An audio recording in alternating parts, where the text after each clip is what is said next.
This is Alexander Constantine, and you are listening to the Dicenius Review, where we discuss novels, film, art, and culture from the perspective outside the mainstream.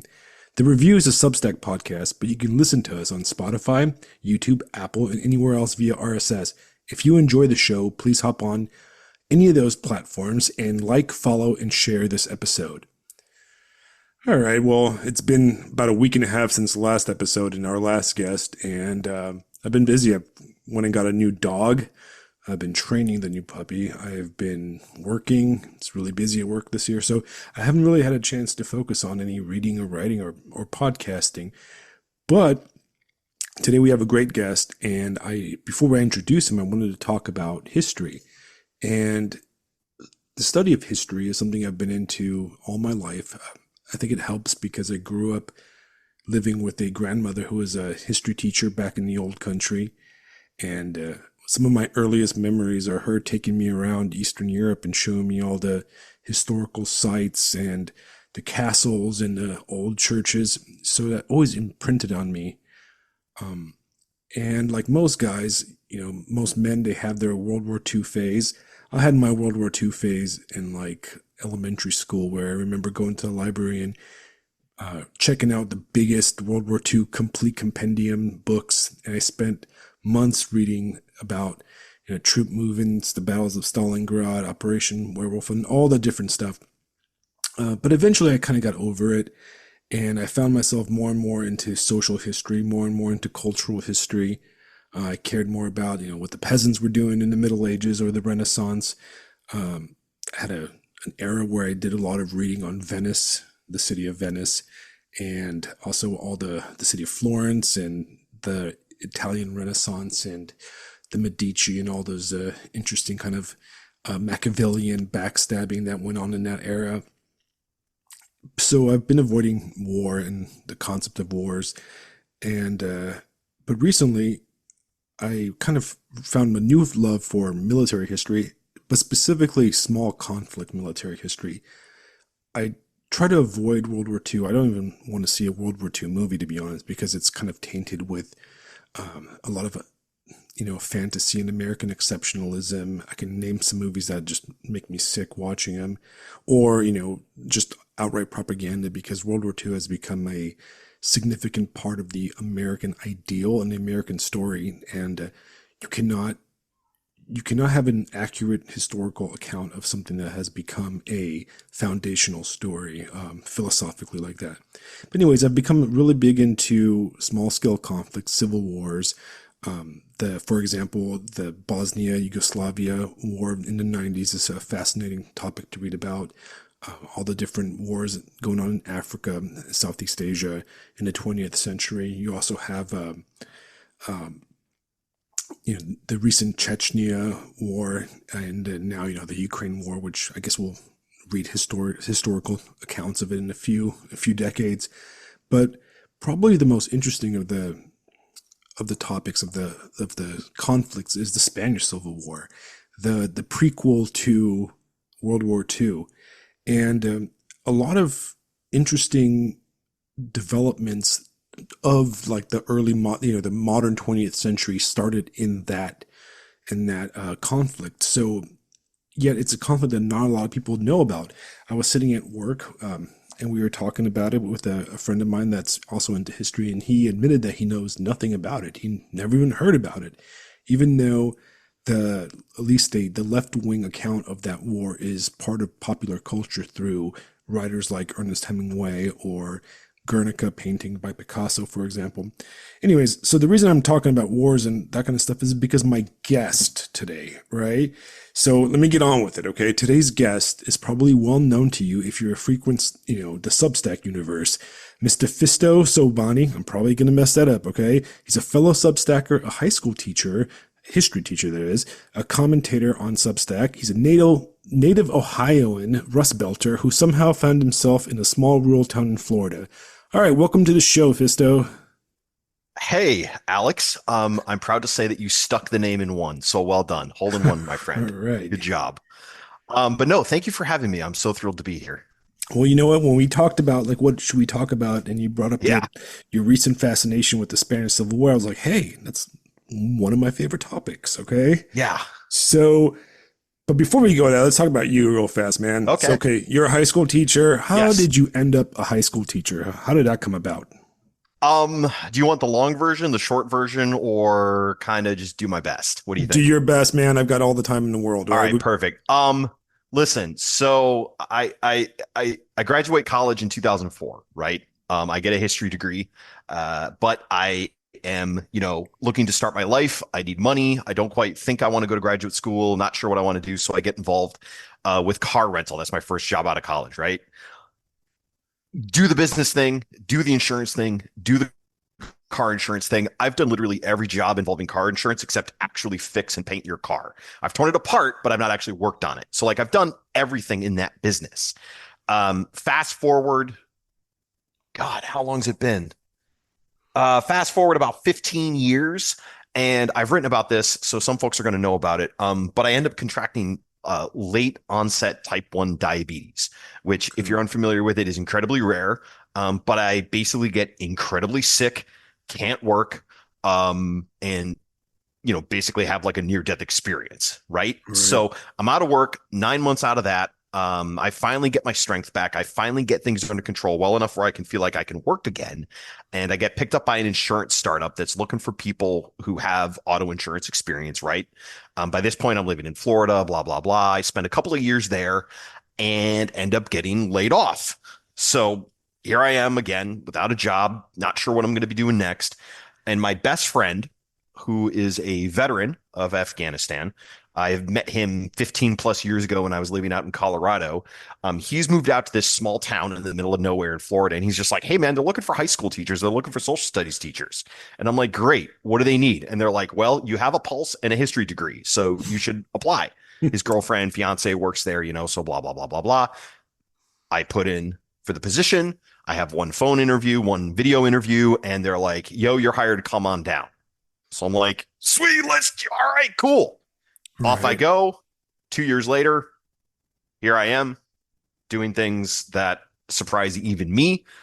But yeah, that's kind of the long story short. That's awesome. That's an awesome Yeah, story. a lot of Um, luck. I'll tell you what. right. And to kind of keep on the same theme, right? So you're a teacher now. You seem to Mhm. really enjoy it based on Oh yeah. the stuff you've written about in our Oh yeah. conversations. But I'm gonna be honest with you, all right? So get ready for this one, okay? Come at me. The teaching profession, specifically in Yes. a public school environment, is not Yes. very popular with our side of the spectrum, Correct. right? Correct. And Yes. there's a stigma of the high school teacher right now of being a blue haired shit lib fat girl, that shoving agendas down to every kid, and Yeah. plus Florida, right? Right. Yeah. So I've heard. So I've So heard. how do you navigate that? How do you navigate that Um, whole deal? as will probably not surprise a lot of people, I just don't give a fuck. To a certain extent, like, listen, teaching and education is something I've always wanted to do my entire life. I got sidetracked or I got delayed through the whole insurance thing.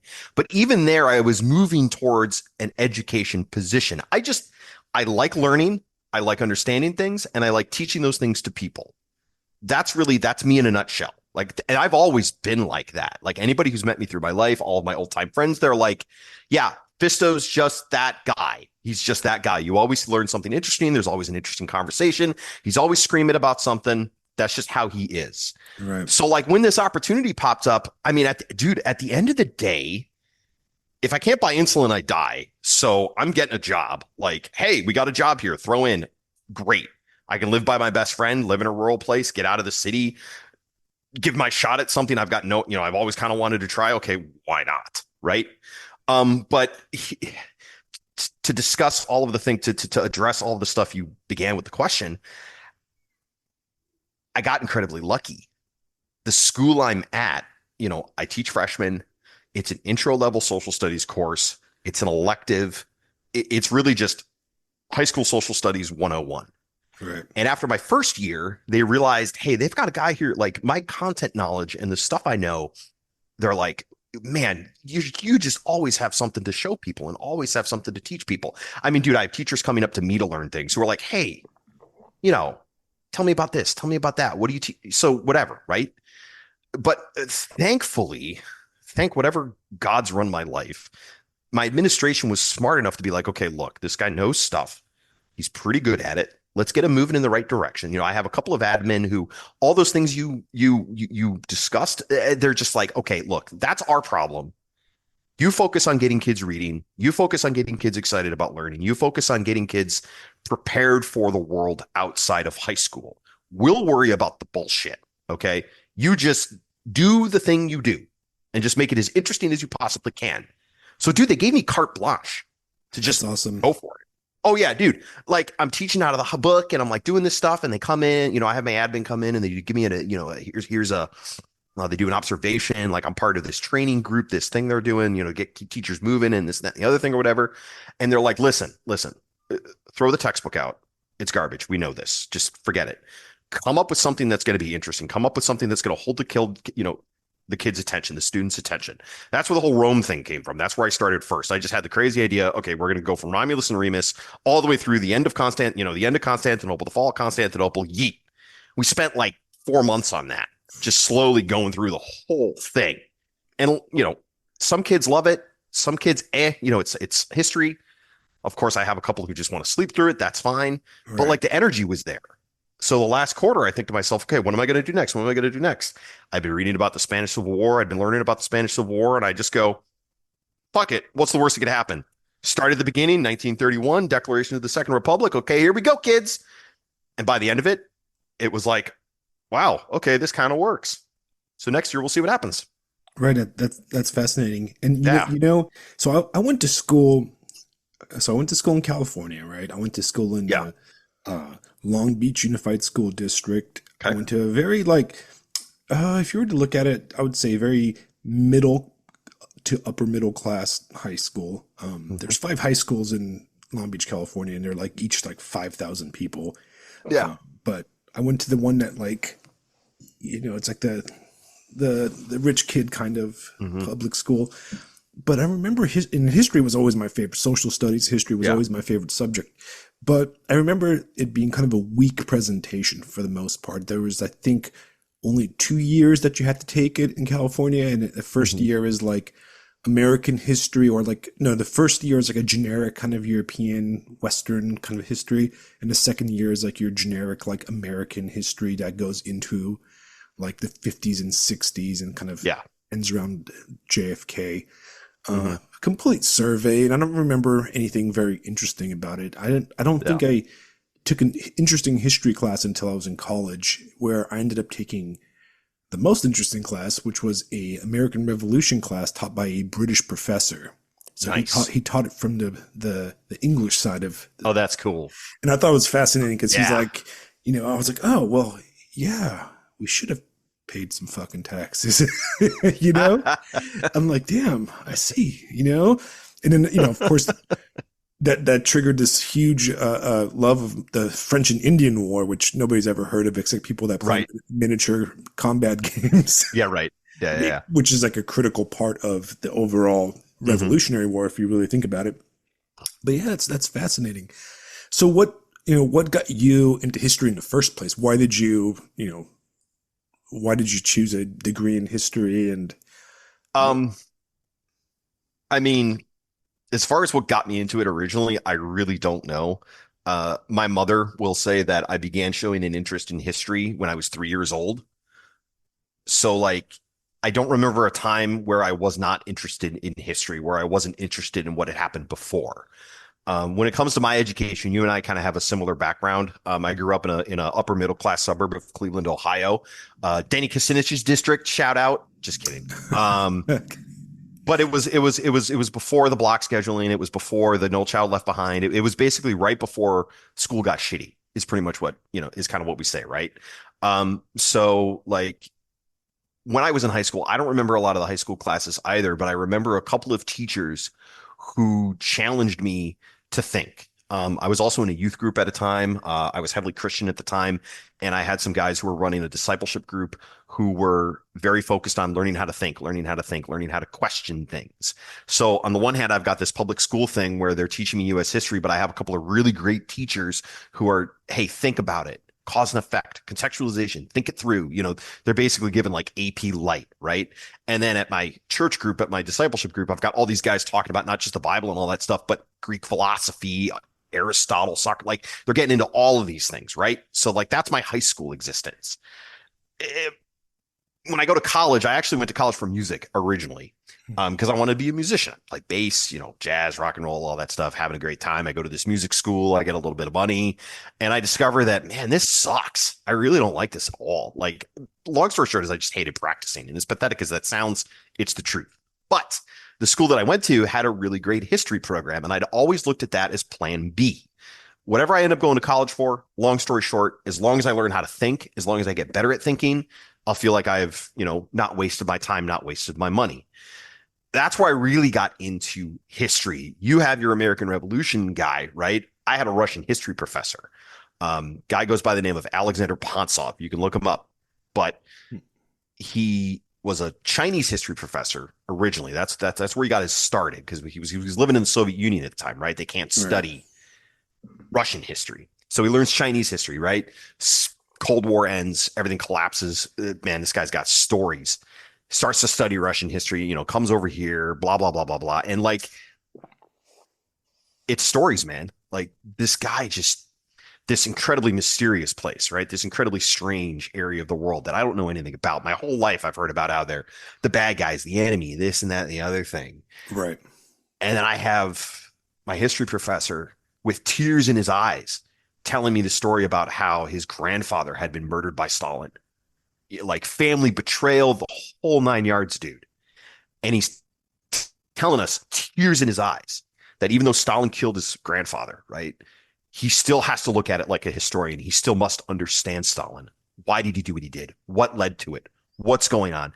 And in that moment, he puts all of the personal stuff aside and then begins to teach us about all of the things that occurred. And I'm sitting there just going, who is this dude? What? So how could I not just keep going? All right, it's fascinating. Yeah, I mean, that's really kind of the best way I can say it, buddy. Right, and you know what? I'm actually, being an Eastern European and actually part Russian. Yeah. I have a affection for like 19th century Russian history, and I find it fascinating. And I find it fascinating because if you look at specifically like some of the stuff like the Decembrists and the abolition of serfdom in the 19th century and a lot of the anarchist ideas, a lot of the stuff that we see today really was born in that century. It came out of that. If people ask like, what books so I can understand what's going on today? I'm like, why don't you read Dostoevsky's Demons? Because Dostoevsky's Demons is exactly, about the kind of stuff that's going on today. And it shows a kind of a corrupt, idealistic, but naive bourgeoisie that encourages radical youth into insanity. And some of the people involved in that novel are just pure forces of chaos and evil, and they murder each other and stuff. But anyways, it's a great novel, and the whole 19th century is fascinating in Russia specifically. But yeah, that's really cool, man. So what is your favorite like historical era? Everybody's got one. Okay, so what's yours? Oh my gosh, what a question. Up until 2 years ago, it was the Cold War, simply because that's what I studied in college. And that's what my professor had been an expert in, is still an expert in. But I'd say in the past couple of years, probably Spain in the 1930s. I mean, as much as I'm going to be just beating that dead horse, like it's just, it is completely and utterly captured my imagination. Not only because it's a fascinating story and it's such a rich kind of thing to explore, but I also really appreciate the niche or however you say that word, of all the people who like just don't know anything about it, or like, I've never learned anything about it. And then I can have fun doing the thing I do, so it's almost perfect for me. And then you meet somebody, who's got a phalange flag, and you're like, hey, what's up? You're like, or some random guy hits me up on Substack and goes, hey, I have a bunch of CNT comics. Would you like to look at them? Yes, I freaking would. Send them to me immediately. Like, yeah, That's absolutely, awesome. dude. That's awesome. And you know, it's such a fascinating thing because what we do get, there seems to be an interest in the Spanish Civil War in kind of the, I don't know, I don't even know what they call it, the dissident circles of the Mm, Twitter Substack sphere.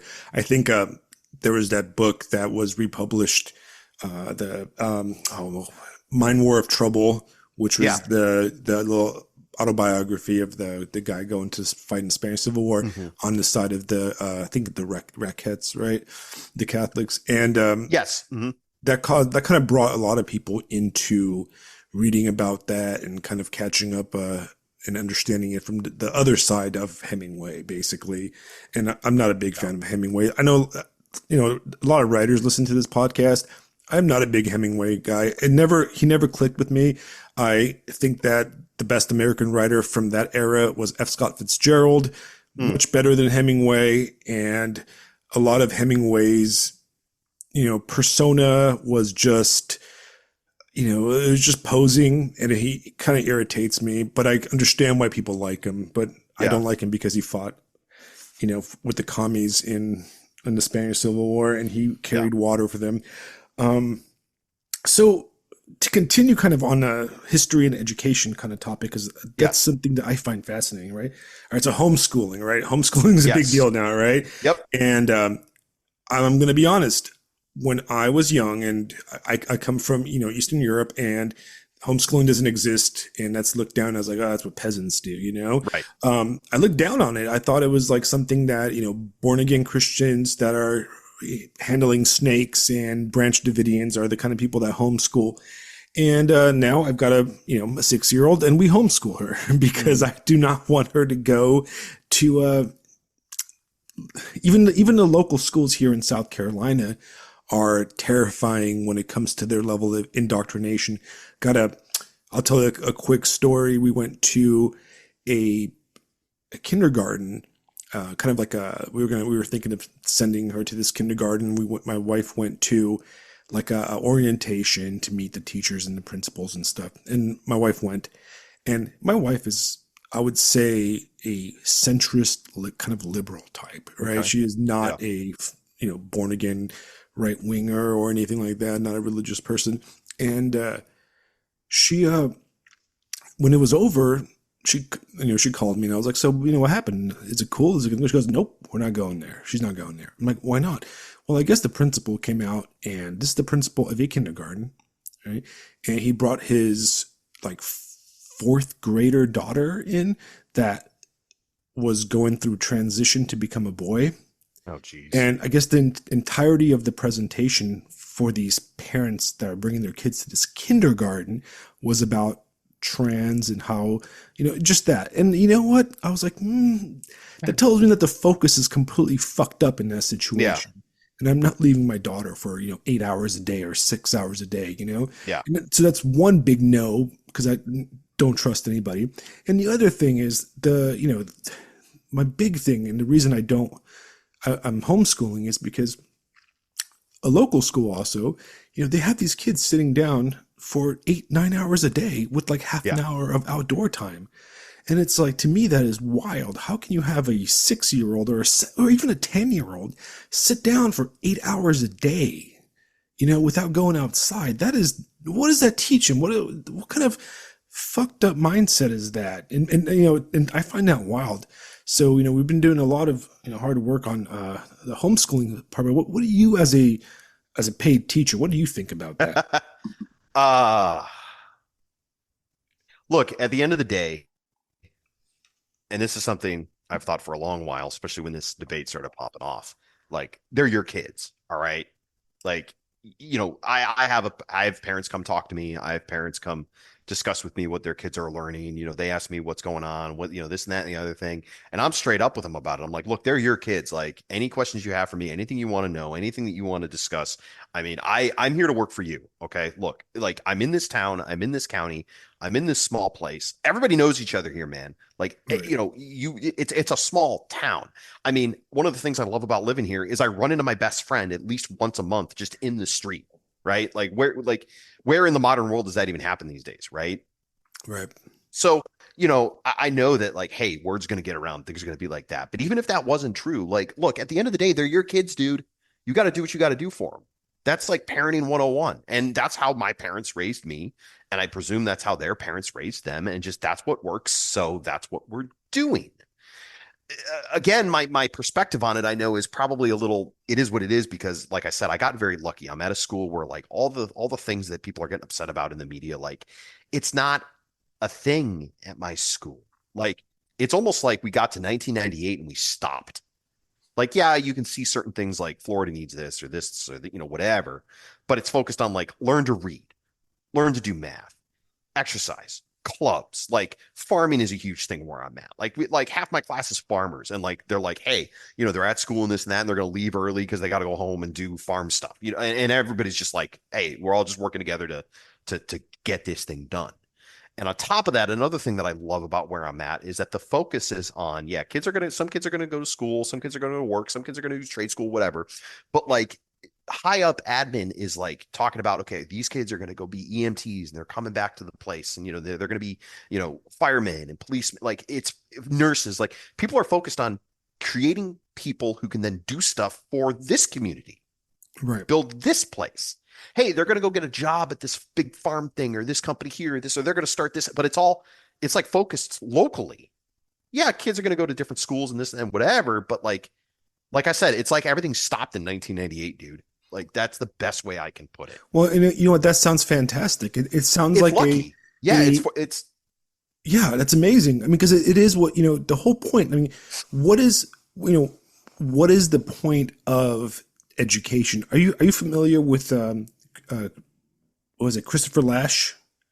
I'm not offhand. Okay, I will send you a link to the book I'm Cool. talking Yeah, about, please. because he was a sociologist. He passed away, I believe, in the 80s or 90s. He was actually a liberal, kind of a lefty, but he wrote these series of books, sociology books about like kind of I think his famous one is The Culture of Narcissism, and he devotes different chapters to different elements, and one of them is all about school and modern school in the 20th century, and like kind of the philosophy behind education. And one of the questions he asks is like, what is the point of education? Right? Why do we educate people? Yeah. Like, what are we getting out of it? Are we doing it for the enrichment of the person, which is your kind of traditional aristocratic, 19th century and before like mindset, right? Or is there a civic goal for education? Are we educating everybody to raise the level of knowledge and skills? So kind of the question is like, and I think this is a problem that we have specifically at the bachelor's level, the college level, is what's the point of going to college? Is it to gain knowledge and thinking skills, research skills, and the ability to fully understand the world? Or is it a kind of a fancy trade school with a lot of appendages? And it seems like, the fact that, for example, we like blend nursing in with, other bachelors, right? Yeah. Like a nurse does not need, Russian literature to be a good nurse. A physician assistant does not need, calculus to be a good physician assistant, or advanced physics or anything like that, or history beyond the basic level of high school. So that is a question. Like, what are we doing for our kids? What's the point of teaching them what we're teaching them? Are we shaping them? Or do we have an active role in shaping their outlook on the world? And who's going to be responsible for that, and who's going to be reading the guidebook for that, right? Yeah. Before I answer that, I need to grab a drink real fast. Oh no, go ahead. Right? Yeah. Be right back.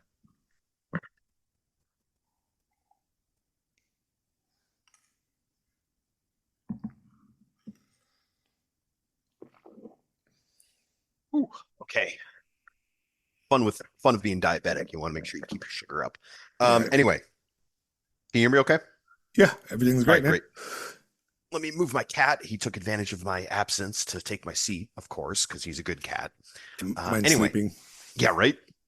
Yeah, with what you're saying there, I feel like I want to pause for a moment and just illustrate that, I hope nobody thinks that like Phisto Sobanii has all the answers as far as teaching is concerned, and like he's at this great school, and now everybody wants to know where I'm going to be at because we can finally solve education. Look, my Right. place isn't perfect. All right, I've only been here a couple of years. I don't know all of the ins and outs of everything that occurs yet. I see promise, at least as far as the teachers that I'm making friends with, as far as the colleagues that I'm growing with. Um, we have a big problem with keeping teachers, right? Everybody's kind of looking to move on to the next thing, move on to their big thing. So like finding people like myself and the others that I'm becoming friends with who are really stuck, really like committed to the cause, that is still incredibly difficult. There are a lot of teachers where they just do a plain shitty job, man. Like that, there's no other way to put it. Just and not even get into like the ideological bullshit that like a lot of places deal with. We're just talking about people who are just not, they're here to collect a paycheck and not get fired. You know what I mean? But that's like Right. any workplace, really. So like we have all of the problems, all of the issues that probably any other place is concerned. But with what you're discussing, you know, what's education for? What's the point of all this? At least where I was raised and where I grew up, the idea, at least what my teachers gave me, and keep in mind, I'm a public school kid from Dennis Kucinich's district. All right. So make of this what you will. Right. It was, do you want to get led around by your nose your whole life, or do you want to be able to figure things out on your own and actually like make something of yourself? And it doesn't have to be something incredible or whatever, but just like I said, do you want to get led by your nose or not? Like, do you want to be able to have a brain that you can think and like really see what's going on in the world, or do you just want to be a sheep? Right. And that's been education for me through my whole life. I want to be able to do my best, and get through life without somebody, pulling the wool over my eyes. Am I perfect in that? No, of course not. Who is? But, it's definitely done pretty well. I feel like, I look back over my life and I'm pretty thrilled with where it's gone and where it's been and what I've learned and what I've done. But a lot of that is because I've been able to make my own way because I was shown how to think, right? And at my school, at least at a high school level, they're big about getting kids through quickly, right? If folks want to graduate early, do like pre-secondary or not pre-secondary, what do they call it? It basically like going to college while you're still at high school. Like, Right. Like a there's people community that graduate college. early. Yeah, get graduate early. There was a dude that I knew this year, graduated as a junior. He's got a job lined up. He's already got his light. Like he's got all this stuff, and it's awesome because he's getting out and he's getting to go do it. He's getting to go work, make something, build something. So I'm like thrilled for those kind of guys. I got another guy that I'm thinking about. He's going to be a senior next year. This guy's got a whole small business plan figured out, and like all this stuff that he's going to go do. And at least in the view, it's not perfect, but it's like what does the kid want to do? What do you want to do with your life? What do you like? Don't just sit around and be an idiot. Like, what do you want to do with yourself? You want to do that? Okay, great. Let's give you the basic skills, the stuff you need to be a successful contributing member of society, somebody who's worthwhile, somebody who's doing something, and not like in the activist way or any of that kind of garbage, but like running a small business, going to school, becoming a teacher, becoming a doctor, becoming like I said, it's like we never left 1998. We're Right. building people who are then going to go help continue to build this place and continue to make it great, and be the kinds of people that we need them to be to make sure that this place runs great and is a fun place to live. It is a nice place to live, good place to build a family, all that stuff. That seems to be within the context of the political environment and blah, blah, blah. But that seems to be the thing people are trying to keep focused on here. I mean, I think the big part is just, like I said, I got lucky. I landed in a rural red county in the middle of Florida, middle of nowhere. You know what I mean? Like, so people just kind of leave us alone and we stay focused on building community, building people up, educating them, making it so that they can turn around and actually be useful to the rest of the group, the rest of the community, the rest of the tradition in church and all that stuff. So I don't know. I don't know if that answers your question too much, but like that kind of seems like what education's always been about for me and what education seems to be about here, in spite of all of the pressures. And it's not perfect, but I mean, I'm pretty excited about it. So Right. there you I go. mean, so I mean, what you described and what you're describing, from at least from my perspective, is that you're describing a very traditionalist civic conservatism, Yeah. upholding the town and the family, and the idea of giving, mentoring younger generations to kind of replace you, to kind of become the next batch of teachers and the next batch of Yeah. EMTs in your community. And that's something that you don't, listening to you talk about, describing your situation, that is so alien to how I went to, to Yeah. school, because in our school, everybody was going to become a rapper or a, Oh, no. or like an NBA star or some kind of jet setting, industrialist techie, that's going to come up with the next startup, or See, a movie star. see the place I'm at, like we have kids who say that. Hey, 15 years old, whatever. Right. Don't worry about it. I remember when I was 15, I wanted all kinds of crap, right? But the very next thing we say is, what are you going to do if that doesn't work? Become a What's your plan B, kid? podcaster like me. Yeah, Okay. yeah.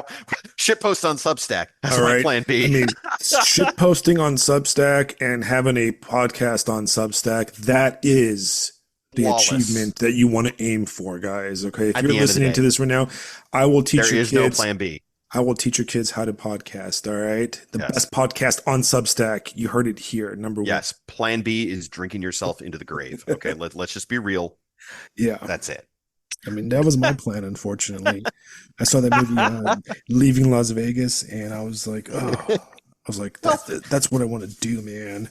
It is But technically a solution. It is technically a yeah, solution. I even failed at that. I wasn't even a good alcoholic, man. Dude, I that was not anything I could ever pick. I remember one night, this is one thing that's probably going to make people laugh about me personally. I've never done anything harder than whiskey in my entire life. I'm 42 years old, right? Never touched pot, never touched drugs, never touched anything harder than whiskey. I had one really bad night where I got after it like a proper Irishman. And I don't think I had another drink for like 2 years after that. It was just like, no, I don't want to. So whatever. I guess I'm on that David Byrne arc or something. Like, just I'll be a million years old and just like, nah, never touch Yeah, this stuff. I'm already fucked up enough as is. I yeah, don't think I want to add any of that. you're good. I think I touched it too much, and now as a 41-year-old, I think I was joking on Substack earlier today that if I even smell like Jaeger or whiskey or anything, I just want to vomit right away. Just it brings back like trauma, straight up PTSD from drinking nights. Now I'm a wine sipper and a cheese enjoyer. Okay, And I'm like, guys. black coffee, I'm good. That Done. I'm a black coffee tea guy. You know, Yeah. that's kind of my thing right now. Tea But on I'm occasion. also Tea on occasion. I mean, I do enjoy, like, I used to enjoy going out to bars and stuff, mostly for the social kind of element of it. Oh yeah, absolutely. And I love that. I was never, I joke around a lot, but I was never really like, okay, I was kind of a binge drinker, but not like a drink at home by myself kind of person. I don't think I've ever really drank alone my entire Yeah. life. I like the social aspect of drinking. I like, Oh yeah. splitting a bottle of wine with, my wife or a few bottles with friends around a table. Yeah. And so I have no problem with that. But the big problem right now is that back in the day, my wife and I could go out drinking all night in Tokyo or wherever we lived and sleep all day on Sunday. Unfortunately, my daughter wakes up at 7 o'clock no matter what, you know, and that is not conducive of basically like, when you get hungover drunk, you need a day to like catch up. Yeah. But when you have a kid, there is no day to catch up. Yeah. It's completely lost time forever. So Isn't it funny to realize that for a moment for a lot of people in our culture that's probably like a really radical thing?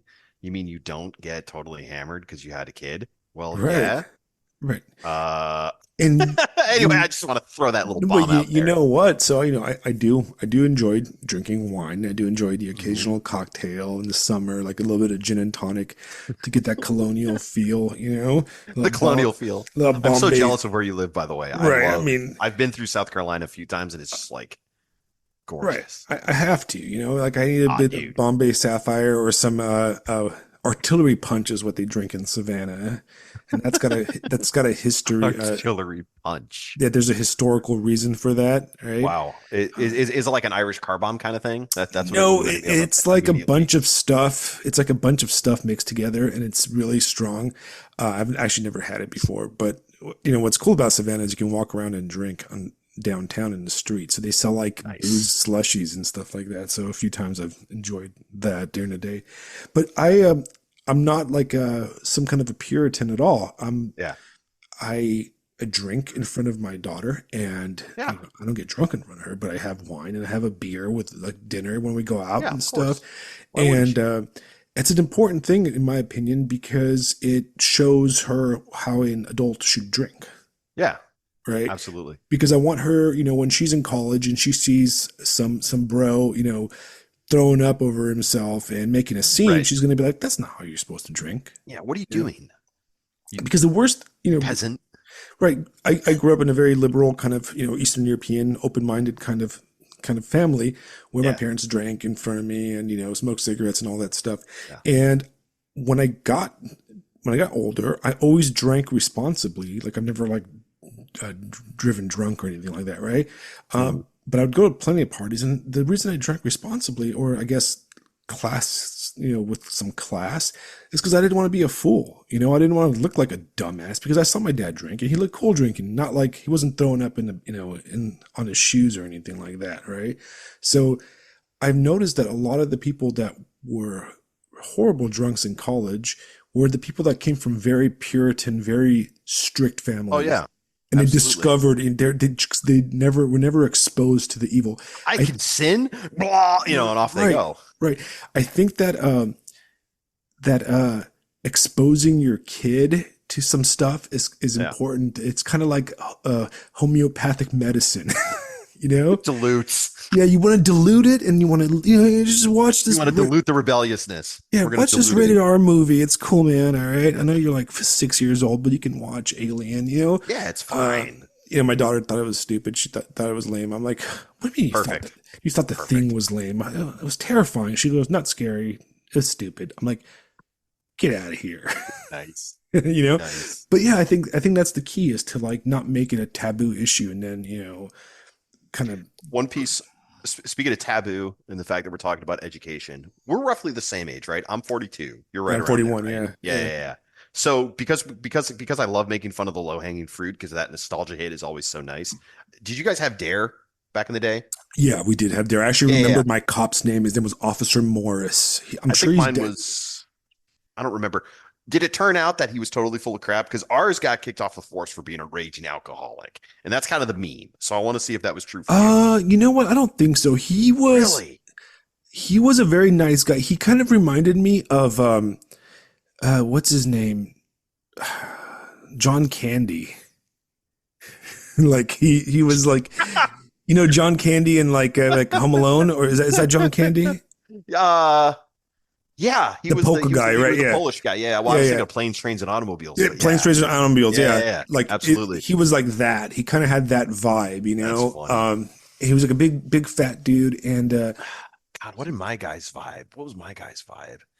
Like my guy would have been like a stand-in for a cop in like Ghostbusters or something, like just nondescript, just one of those police guys. officer dude. Yeah, who's clearly just a stand-in as Yeah, like Dan Aykroyd does something hilarious. You know what I he's mean? like the guy that like nobody wants to be partners with. And they're like, hey man, put this dude on Dare, so like, I'll fucking kill us. I mean, he was a raging alcoholic, so that's entirely possible. I mean, Right, I feel like that's where a lot of people probably end up in Dare. right, Part of me now wants to ask Coleman if he ever had to rob a Dare officer because I think that probably happened. right. I'm sure he has. All I right, don't yeah, remember much I'm of gonna hit anything him up about from that. Dare. I do Oh no. remember a T-shirt. I remember the T-shirt being kind of cool in California. It Oh, was the like T-shirt was great. Yeah, the the black Dare, like, T-shirt with the yeah. red. Oh I was like, man. that's a punk rock Yeah, T-shirt. well, black and red, CNT. Come on, like black and red is a classic combination, right? Right. So It for Dare, it's like, works. It yeah, I'm gonna works. dare to resist drugs. Are you kidding? So Yeah. fucking cool, I mean, we grew up in such a weird time. Like dude. almost everybody I talked to on this podcast, not everybody, a few of the people are younger or a little bit older, but a lot of us are the same kind of age, like Alexander Yeah, Helene and everybody.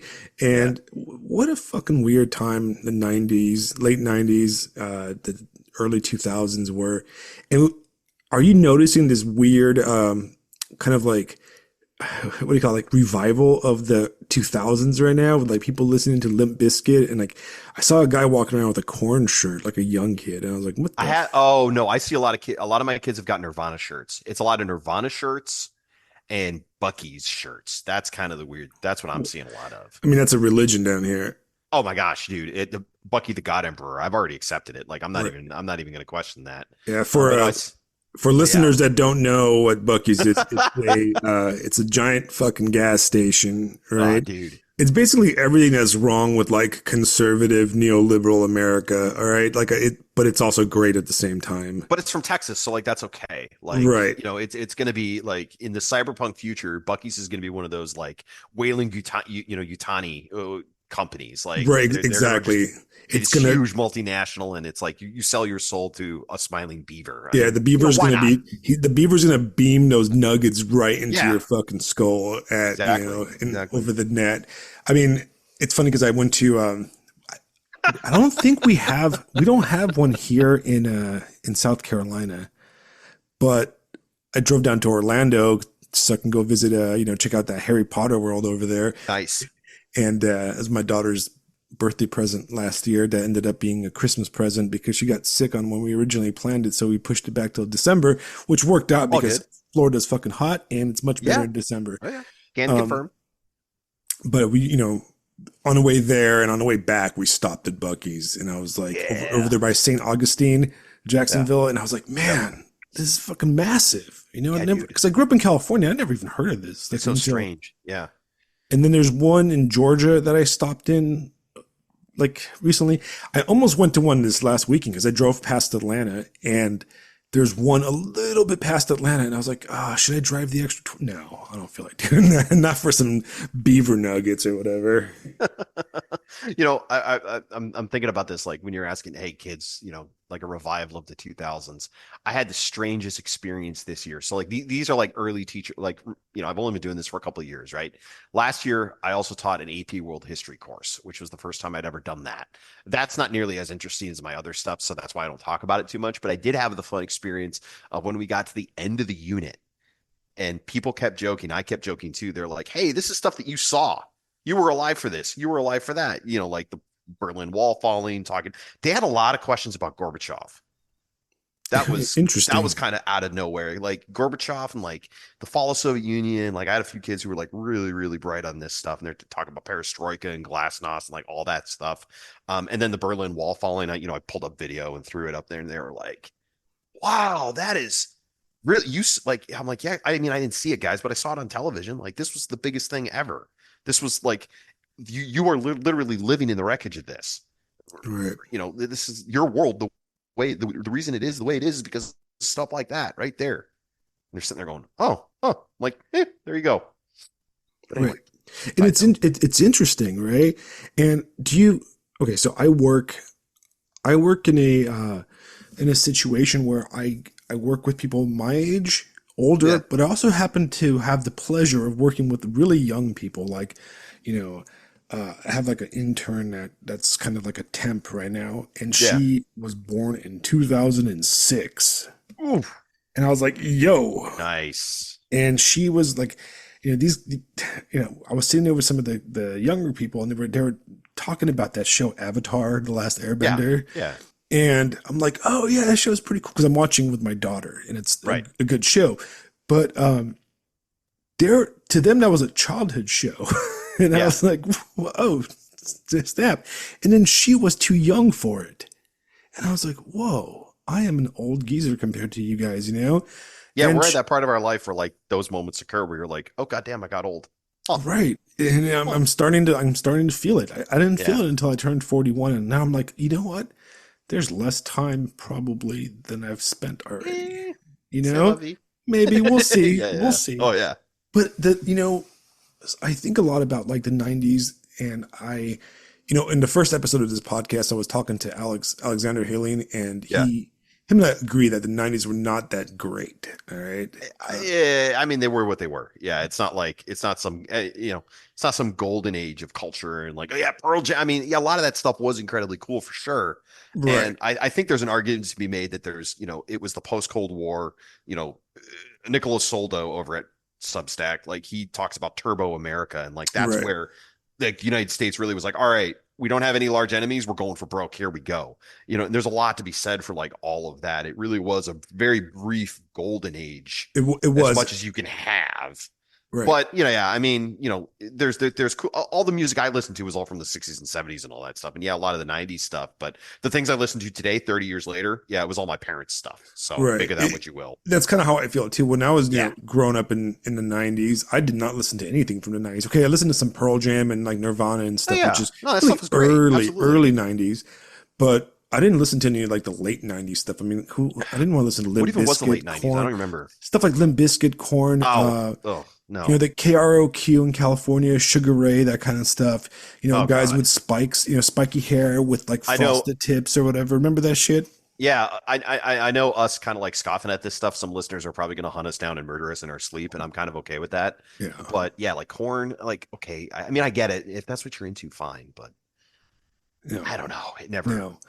No, I actually think that music Yeah. today, I think that popular music today is better than music when I was in high school. And I will Really? stand by that. I will take Billie Eilish over Slipknot Okay. or Korn or any of that mess from that era. See, Sugar Ray, Smash I've Mouth, come on. That's horrible. I've had my head in the sand, to be completely honest, when it comes to music and stuff like that. So like to hear that the stuff that's coming out now might actually be worth listening to is kind of encouraging. Oh, I think there's a I lot should of probably good pull my stuff. head out of the sand and check it out. You know what? I'm gonna kind of share this. I Do really it. like Do it. Alexander Helene's Do it. Oh, that's right. He's starting got his that. new Yes. Substack, right? Yes. He's And got I that owe music. him like 5 freaking reviews. And one of the Well, things that we're focusing on is newer contemporary music. And there's a lot of great stuff. yeah, good. Okay. What is lacking though is that there's a lack of a unified base, a unified. Mm. Okay, so are you familiar with Bret Easton Ellis, the writer of American Psycho? Not the. I'm familiar with American Psycho, but not anything beyond. Okay, so the writer, he has a podcast, and it's a really Okay. good podcast. It's a paid podcast. I've heard of this. Yes. Okay. And he also wrote this nonfiction book called White, and he talks about, he's a gay man living in Hollywood, right? Yeah. Right. But he talks about, he's kind of slipped sides in the last few years, more out of necessity than out of anything like that. And he talks a lot about, he uses this term called empire, which I think is really good. And what he means by empire is Yeah. he means that up until maybe the 2000s, there was a unified cultural empire where Yes. we all watched the same thing Yeah. because you know what? Shit, like Star Trek was on at 7 o'clock yeah. on ABC Star or Trek: The whatever. Next Generation. Are Right. you kidding? 7 o'clock every day. Yeah. And MASH was on at midnight when I was yeah. a kid. Like I used to watch it all the time. And then everybody watched Friends. I don't know. I didn't Right. watch Friends. Or the Friends, X-Files. Signed. Oh, dude, X-Files. Come on. Right. Like The X-Files on The Friday. pinnacle of '90s culture. Right. I don't know. But anyway. X-Files. No, I agree. I think, X-Files on Friday was something that we all watched. I Yeah, remember like being so excited about it, or like the premieres of like the Star Trek Next Generation like seasons was something that everybody watched. Or sports. Or Like sports. that Right. was the time of my life. Like, oh my gosh, Cleveland Indians baseball in the '90s. Oh, Right. And we all Amazing. listened to the same thing. We Yeah. all listened to the same we all had a music. common vocabulary. Right. And it was like, I Yeah. was in high school, middle school and high school, I got into like punk and 80s goth music and that kind of stuff. And I would have to like drive miles, even in California, to find those CDs. You know what I mean?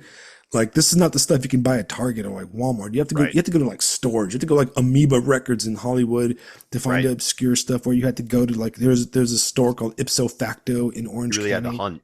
Right. And if you knew what you knew, you were like in the know, Right. But now we can listen to everything times a billion, Right. on Spotify or on Apple Music or whatever. And you can go your entire life with never listening to anything that's contemporary or new. But when we were growing up, we were bombarded by it on the radio. Like, I mean, I don't know, in Ohio how you guys had it, but like in Southern California, we had KROQ, right, which was like this Yeah. big K Rock. It was huge festivals and stuff. The DJs, and they played the same music, so like everybody listened to No Doubt, everybody Yeah. listened to Sublime. It was just what you did. Oh yeah.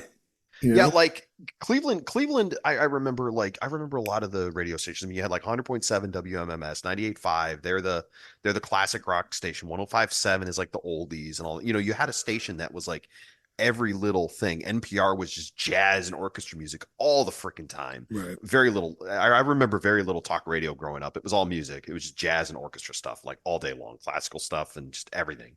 And like as far as like alternative music goes, I remember a lot of stations having an hour here, an hour there, where they would play like the goofy, the things that you talk about, like hard, like that were hard to hunt down.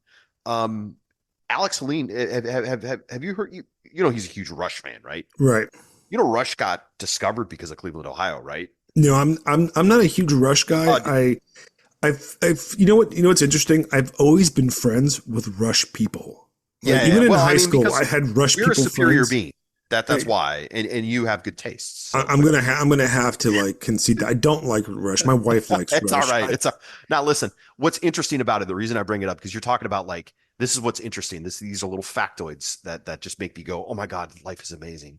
But Rush got discovered because a dude in Cleveland, I think it was either 98.5 or 100.7, heard it from across Lake Erie. Like the radio signal got here from Canada, heard it, and he tracked it down and went, that stuff's great. I'm throwing it on here in Cleveland. And then boom, there you go. That's awesome. What, what, how does that happen? Like it went viral in the age of radio. You know what I mean? Like what the, Right.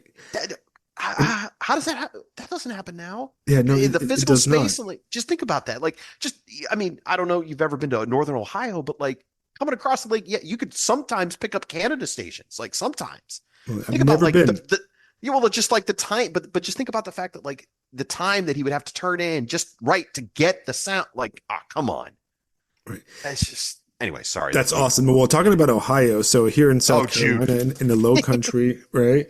Um, half the fucking people here are from Ohio. Yeah, that's And see. There's a reason that the vet like Ohio has so many astronauts, that come out of our state because they because want to they're leave. they're just like, guys, we're getting out before we need to get some experience on getting out because eventually Cthulhu's coming out of Ohio. All right, I just want Right. you guys to know that like he's gonna eat us first, and then he's coming for the rest of you. All right, It's that's fun. just how I that work is. with like three Ohioans, and Oh, one of them dude. told me that in Ohio they have billboards advertising the South Carolina Low Country. They're like, move to Hilton Head. And I'm like, well, fuck, that explains why Oh yeah, 90% of my neighbors are from Ohio. oh yeah, I came here, from California expecting to hang out with a bunch of Southerners, and instead I've got Midwesterners everywhere, yeah, boy, so yeah, boy, whatever. whatever. You guys are a special breed of people. Aren't we though? Aren't we? I mean, dude, Cleveland, Ohio. All right, look, Drew Carey show. Cuyahoga. That's all I know. Yeah, right. Listen, this tells you everything. I have two stories about Ohio. I'll tell you one, and if it's funny, I'll tell you the second one. First one, right? Okay, so Cuyahoga River, that's the river that goes through Cleveland. Um, it's so polluted, it's so just full of crap that it catches on fire on the reg. Back in the 70s and the 60s and 70s, this was the whole mistake on the lake thing on the David Letterman show, basically making fun of us because our river was always catching on fire, right? What does Cleveland, Ohio do? One of the microbrews comes out with Burning River, and everybody's like, yeah, just make it a beer. That's fine. Like, don't clean up the river. Don't try to maybe not have it. Nah, just make it a beer. We'll laugh about it and we'll just Just get own drunk. it. Yeah, just own it. Beer. Own the Done. Burn River. Ah, dude. Yeah, it's just. I mean, it caught fire like relatively recently, like a few years ago. Everybody's thinking like, oh yeah, everything's clean, it's fine, and then, oh, never mind. Sorry. Yeah, we still suck. That's all right though. Don't worry about it. It's fine. But anyway, that's my Cleveland story. That's The next awesome. one's a little darker. The next one's a little darker. You want to Oh, hear it? I want to hear it. Yeah, let's hear All it. right. This is just us. I read a newspaper story, right? Newspaper story once. This is the whole story. So it was in the Plain Dealer. That was the newspaper, right? Is the newspaper in Cleveland, I presume still. But anyway, it's talking about how there's this dude in some neighborhood in Cleveland where it was discovered that he was a serial killer, right? And he had like 30, 40 bodies buried in the basement. Like this guy basically targeted, young women, transients, the whole story, right? Right. So the story though is talking about how they find this out, but there's this sausage factory, right? There's this place in the neighborhood where they make sausage, and they talk about big theme of the story is about how this place was just always getting like cited and like inspected because everybody thought the smell was coming from the sausage factory, and literally like for a decade this is what's going on or something like that. People are, and the sausage factory's constantly getting like bombarded and harassed, like, but they're fine. Like they're not, they never find anything wrong. It's this and that and the other thing. And then eventually the story goes on to talk about they discovered the serial killer who was near the sausage factory. That explains everything, right? Explains the smell and just all this ridiculousness.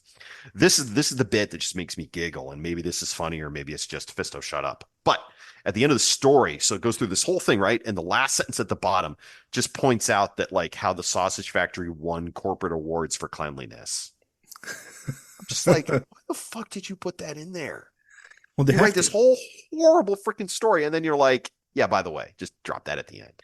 Well, what is it with the Midwest and serial killers? It seems like Um, a theme. The cool I ones honestly tend to be couldn't from tell you. You might there. want to interview my girlfriend next. She's really into like true crime and like all that kind of stuff. Like she's got a, that's her entertainment thing. But I mean, as far as serial killing and stuff like that, um, it's probably just the overwhelming desperation of industrial society rearing its head, you know. Right. I just read Kaczynski recently, so Right. You're just like yeah, I was just like, yeah. It's like, the nah, modern listen, world. the whole power thing, like they're frustrated, so you know they need to give themselves goals, and you know God tells them to kill hookers. So Right. there you go. That serial killers are an interesting topic, I think. And I mean, I don't want to derail this, right? But it's something Derail, go I for it. think about a lot. I think about serial killers, and I think about actually I think about serial killing a lot. No, I'm just kidding. the absence of serial killers in our kind of consciousness right now. I think they were such a huge Yeah, that's a deal, good point. and they've been replaced by like the spree killer and the terrorist. Yeah, that's kind of unfortunate. Just kidding. Right. Just kidding. I mean, to a certain degree, at least the serial killers made for interesting Yeah, novels. Nobody wants to at read least they made her. about a fucking, spree Oh killer, like, or God. whatever. It's just Yeah. it's so déclassé. Okay, like shooting up a kindergarten. Like, come on, You like, realize you realize we're one step from make serial killing great again. well, Like I that's mean, really but that's where we're at. Like you come realize on, that, like right? if anybody's listening right now and is having thoughts, right? Don't. Okay, don't go shoot a kindergarten. Okay, No. just No, start no, killing no. hookers and keeping them in your crawl space. Okay, wear Listen, their skin. Give me something good to write about. at Okay, minimum, at minimum, I'm a school teacher. Just be the change you want to see in the world. Okay. right, At the end of the day, just it right. can be just you. But I want to. Live the I kind dream. of want. I kind of want to like. I want to see if there's like a study, a psychological study or a sociological study on why that is. Yeah. Why there is. I mean, I got some theories. Like one of my theories Hit is me, hit that. me, hit me, hit me. So okay, a side theory is that we don't know who the biggest serial killers are, right? Oh no. I No. think that if I wanted to be a serial killer and rack up a ludicrous body count, I would be an inner city gang member or something like that. That would basically make everything look like gang violence, something that we completely Right. ignore, the media ignores. And one of Yeah. these guys can rack up bodies if they wanted to. Right. Yeah. Like, because nobody cares about like dead hookers, in Well, gang just fights. go to Chicago and cap somebody Right. every You so can you often. can basically like do it forever, because what's another dead gang member to like the police or the media? They don't even care about that kind of stuff, right? So that's how you'd rack up the most bodies. But that's just not cool. It's not like, making like fucking skin suits or, necrophilia. That stuff is interesting. The other thing I think is that a lot of so it goes. I don't know if you listened to my last podcast with my friend Chris, the philosopher.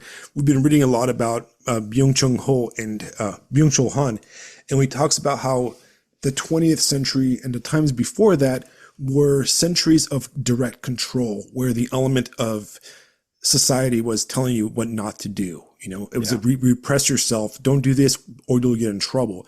But the 21st century is the opposite. It's everything about you can do this, you can do this, you can do this.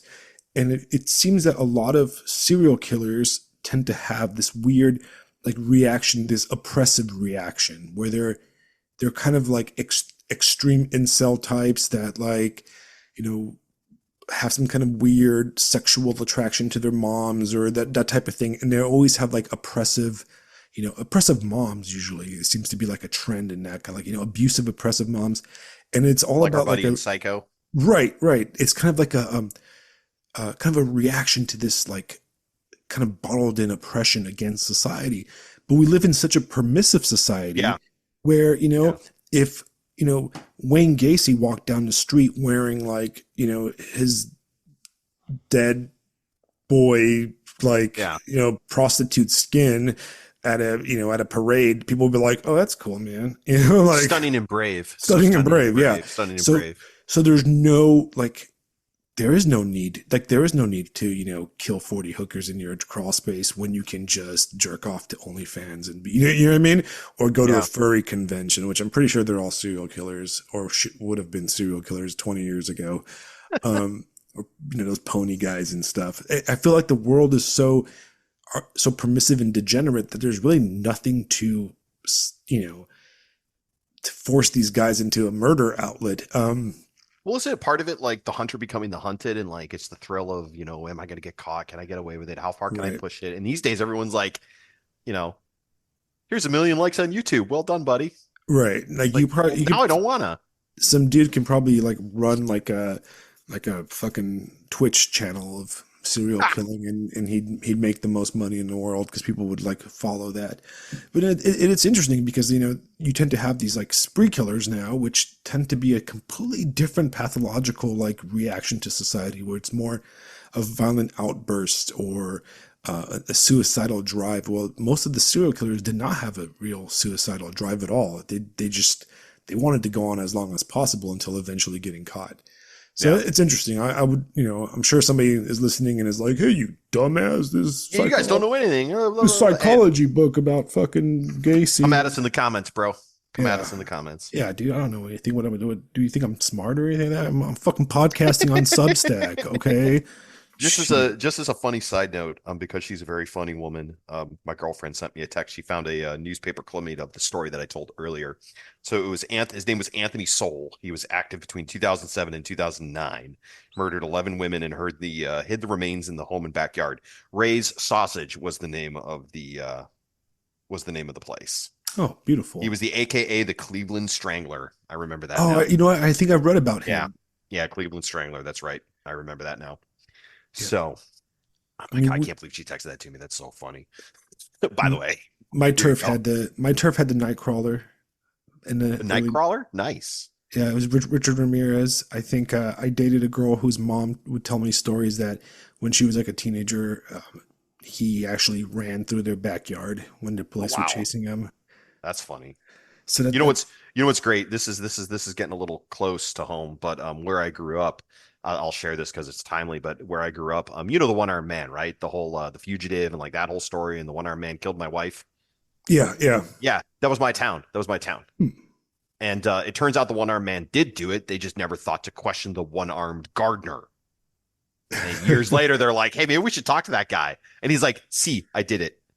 Crying out loud this whole time. He's like, I've been waiting for Yeah, you it's guys, just man. I'm just waiting to see how long you guys take. Yeah, turns out it was the one-armed man. Harrison Ford has been innocent this entire time. You know that Netflix special that was popular like 2 years ago about Which one? that family with the dude killed the girl on a boat or whatever. Oh, And I don't.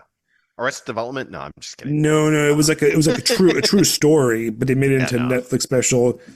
Let me Google it. We're gonna Google. Hey, what you guys do before Google not know stuff? That's my favorite Google joke. It was like a big deal. Oh, the Murdoch murders. Oh, Right. I'm sure your girlfriend probably knows this because it was like the I'm big sure. fucking deal. Anyways, that took place here in my current town. Nice. And a bunch of rich guys killed their girlfriends or something like that, or Classic. It's like this like family that owns everything down here, and their son killed somebody, and they made a Netflix show about it. That is, I guess, fascinating, but I've never watched it because I don't care. Yeah. All right, so I now try we to talked avoid about serial Netflix. killers and murder. I do want to talk about something else too. Yes. Back to the '90s, right?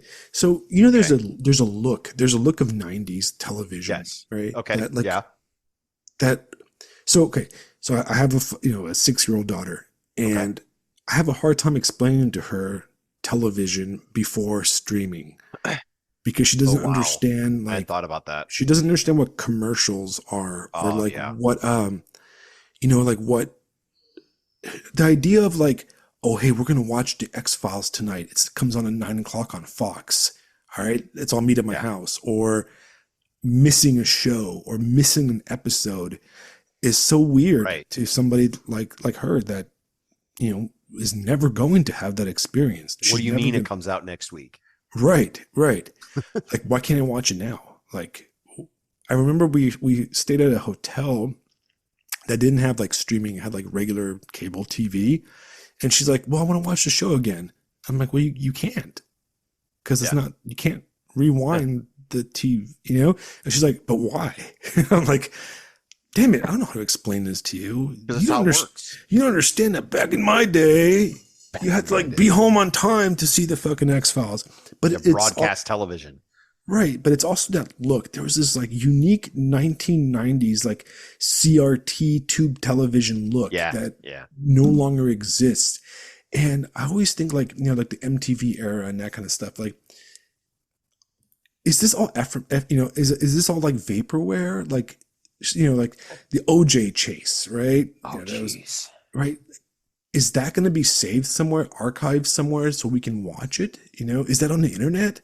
Like, I was watching, I was like just jumping through YouTube the other day, and I caught a performance of a band on like the Letterman show, and it looked so 1991, and Yeah. like that kind of shitty quality camera and stuff. Yeah.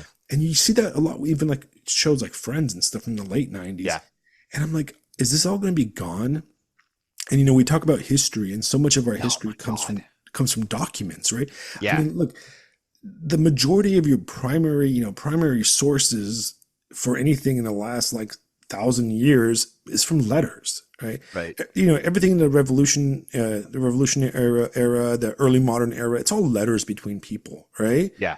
So what are the historians, 200 years from now, what are they going to do when all our shit's gone? I don't envy their task at all. I can only imagine it's going to be difficult. I mean, think about this for a second. So like one of the books that I looked at with my class this year talking about Roman history, and I use this to illustrate how difficult it is. Because one of the fun things about Roman history is when you start really early, it's all myth and legend, right? It's Right. Romulus and Remus and the founding of Rome and like, the wolf raised them and this and that. And like one of the things I asked them, I'm like, hey guys, do you think this is true and does it matter? Like we're dealing with the myths of history, right? And then by the time you get to the end of the Roman Empire, we've got the date and the year and the guys that did it. Mehmed the Conqueror, 1453 or whatever it was, up against Constantine the 11th, and here's his last words and blah. And I illustrate, I'm like, guys, like, look, you're talking about Romulus and Remus 2,000 years ago, and now all of a sudden it's like this dude and this dude met on this day in this place and this and this and this, and it's like, how does that happen, right? How do you Right. go from hardly knowing anything to knowing actually quite a lot? Still not perfect, but one thing I love that I think is terribly interesting about the fall of Constantinople is the fact that Constantine the 11th, everybody agrees more or less that he died a baller. Like he went out fighting. I mean, Right. think about that for a second. Of course, all the Christians, all the Byzantines are going to be like, yeah, of course he died in battle. But all the Muslims agree that he died in battle too. I mean, Right. that's kind of all So right. he's a Hey, hey, baller. He did it. exactly. Respect, right?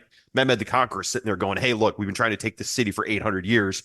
Well played, guys. GG, everybody go home. I'm teasing. Right. But, you're talking like with history and then look through like the 20th century and the 19th century. And, like you said, the letters, my God, we have letters from like everything anybody wrote gets saved and written down and kept. And like, the Federalist Papers, for example, famous example that we Right. use in school all the time. My God, like all this stuff. Then you get to this period and it's like, God, I hope you have electricity, first off. I hope you kept a beta player around a VHS. That's probably going to be important. Like, my God. Hey, what'd you guys do for fun? Well, they plugged things into these little gray boxes that have the word Nintendo on it, and we don't really know how it worked. Right. Uh, And those are such critical cultural elements, right? yeah, That is completely it's air, it's water, yeah, it's not going to last. And it's wild because if you look at our historical record, you're going to like you grew up at the same time I did, and you yeah. probably got your first computer in the mid 90s. I remember my first PC my It was dad like bought. 1993 or four. It was Yeah, Apple IIe. That was the first thing I ever had. I had some Dell, so maybe a little bit Yeah, later. yep, And I yeah. It would have joined been. the internet in like the AOL Prodigy internet era. Oh, dude, CompuServe gang, rise up. Right, Anyway, that whole era. And all that stuff is gone. You can't even find it yeah, anywhere. There's stuff like the Wayback Machine or whatever, but yeah, yeah, yeah. not really, right? Like there's so Turn the much, power off. thousands and thousands Oof. and thousands and thousands of like words, millions of words that are gone. None of those websites from back in the day even exist anymore. Like, you know, uh, just all that art and media is just gone. It's smoke, This is this is something that I've been thinking about a lot over the past month. I forget the gentleman's name, but if he listens to this, he'll know who I'm talking about. But I put out a note a while back, guys. What are you doing to save your writing? Not that I mean, I don't know if anybody's going to read my stuff 1,000 years from now. I have no idea. It doesn't Right. matter. But at the end of the day, what are you guys doing to save this stuff? And somebody brought up, he's like, well, I've got a fireplace, I've got a fireproof safe at the local library. And regularly every month I print out everything I've written, all my letters, all my papers, and I keep it in that safe. And like he's got an arrangement with them. And I'm like, that's freaking brilliant. Like there's a library in town, it's right across the park from where I live. And I'm like, oh my God, that's perfect. And they don't have something like that, but they're like, well, you could go to a bank, get a safe deposit box, this kind of thing. And I'm sitting there, I'm thinking about, okay, there's the there's the aspect of physically saving my work. But then what about the language itself? Right. And like, I think you might have seen this when we were talking about it the other day, but like I get like the joy and the excitement of esoterica and how fun that is and stuff like that. But like if you and I start talking about Friends or X-Files or any of that shit, who the hell's gonna know what that was? So there's this thing, Mulder. I mean, it's Mulder and Scully. Apparently they founded the city of Rome and they were born by wolf. It's gonna turn into that. Right. No, And it's just, absolutely. I don't know. That terrifies me, man. How is anybody going to know anything that happened? Hopefully, there's things worth remembering from this period. First off, I should probably say that. But, even if all people are ever going to learn about are mistakes, well, how are they going to do that? Right. Because it's all everything, like almost everything we consume, everything we have, everything we make is so disposable nowadays. Even our houses, in our suburban houses like fall apart after 15 years and we tear them down. Yeah. And you go down to Savannah, Georgia, or Charleston, South Carolina, and there's all these old houses built like pre-colonial, early colonial era, and there's furniture and there's tables and all kinds of stuff that's been there for hundreds of years, and you can look through ledgers and what fucking sugar they bought from the Caribbean and molasses and whatever, and you kind of understand what's going on. But now everything the desk I'm writing on is made out of basically plastic. This laptop I'm talking is going to disintegrate in like 5 years. If I just bought it, so probably 2 years from now, like everything is so disposable that like we're not going to exist anymore. We're going to become, and then you have these fucking tech assholes, that want us to just put on fucking goggles and live in this even faker world the whole time. And we're basically not going to take up any more space. We're just going to not leave a trace at all. Yeah. I think, look, the thing that's making me think of, so one of my projects this summer, so like this is the first summer, man, where I've actually been able to like take a sabbatical. Like that's what I'm making it. You know what I mean? And I don't mean like I'm just hanging around doing nothing. I mean like the classical, I have projects and I'm working on things and I'm doing all of the stuff that I didn't get to do because I was working during the year. You know what I mean? And one of the things I'm doing is reading the great sci-fi literature. I read Starship Troopers recently, which I know we've talked about, I think a little bit. Excellent. I'm currently making my way through the Foundation series by Asimov, one of my favorite writers of all time. And then after that, I'm going to get into the Clark 2001, 2010, 2030. And one of the things that it's making me think of is with Asimov, like in Foundation, the imagined world, it's however many years in the future, 20,000 years into the future, humanity has expanded all over the galaxy. There's literally quadrillions of humans, 25 million worlds under the galactic, empire or whatever. And one of the major historical debates is whether or not Earth existed. So like you and I are talking about this stuff, but you push it out far enough and you push out a long enough time, hopefully we get off Earth and colonize and explore other planets. Because if we don't, none of this is going to last. Right. You know what I mean? But like even then, one of the just incredible parts of the book is they're like, we don't know how we discovered nuclear power, but we know that we did. And it's just like, I guess that's kind of the most important thing, isn't it? Like we clearly, because everything's run in fusion and all this stuff. That's like a key in Asimov's imagination. Nuclear power is like a key. That is the technology that separates the barbarians from the civilized people.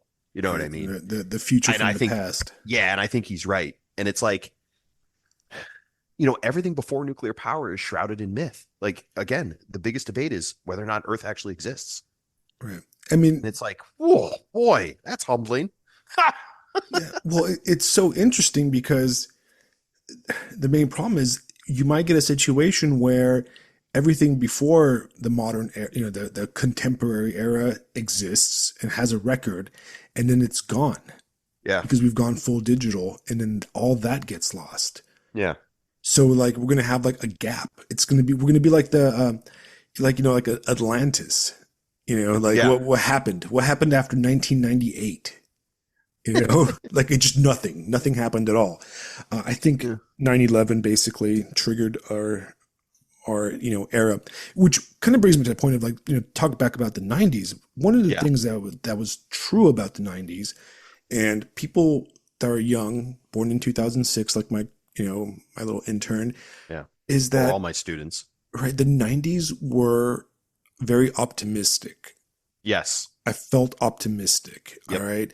Like you Hmm. felt like you were fucking there. Like this is Everything's it. fine. All right. Everything's great. Everything's great. Yep. Communism is gone. China's Yep. going to become a democracy pretty soon. Everybody loves everybody. We're going to go to space and Yep. it's going to be the next generation. I'm going to be Captain Picard and it's going to be awesome. That's what everybody was into science. Everybody was into that, like, cancer was going to be cured, everything. And now we live in a world where you're like, fuck, am I going to have food in 5 years? Yeah. you know, and it's Did completely crashed. did everything really change when those planes hit those towers? Maybe Yeah. it probably started long before that, Of course. It to a level absolutely of did. hubris, but Yeah. the soul of everything changed a lot in the Yeah. 2000 in the late 2000s, and it was like a change, where even in like post 9/11 in the early, I remember when, like when we graduated high school, college, it's there was still optimism. There was still a Hey, lot of like, I'm going to go do this or whatever, I'm going to be this.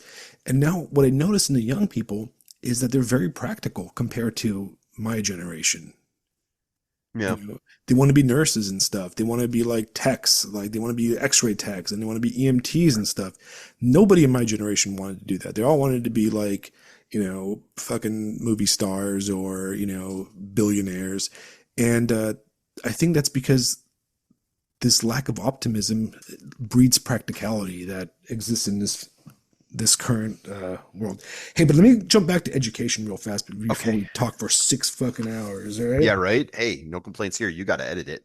Yeah. So one of the things that I kind of have been thinking a lot about, since we decided to do this podcast, and I was thinking of questions is, Yeah. and this is something I think about back to the internet, right? Yes. What do you think of the idea of alternative education, right? And what I mean by that is that that's my dog trying to get out. No worries. Alternative education, what I mean by it is like removing the idea of the credential from it, like the college, we're going to go to college and do that kind of stuff, and embracing things like online courses, online seminars, YouTube learning. Like for example, give me 1 second. I got to let my dog out. No, you're fine. Yeah. She's crawling at the door. That actually gives me time to find something.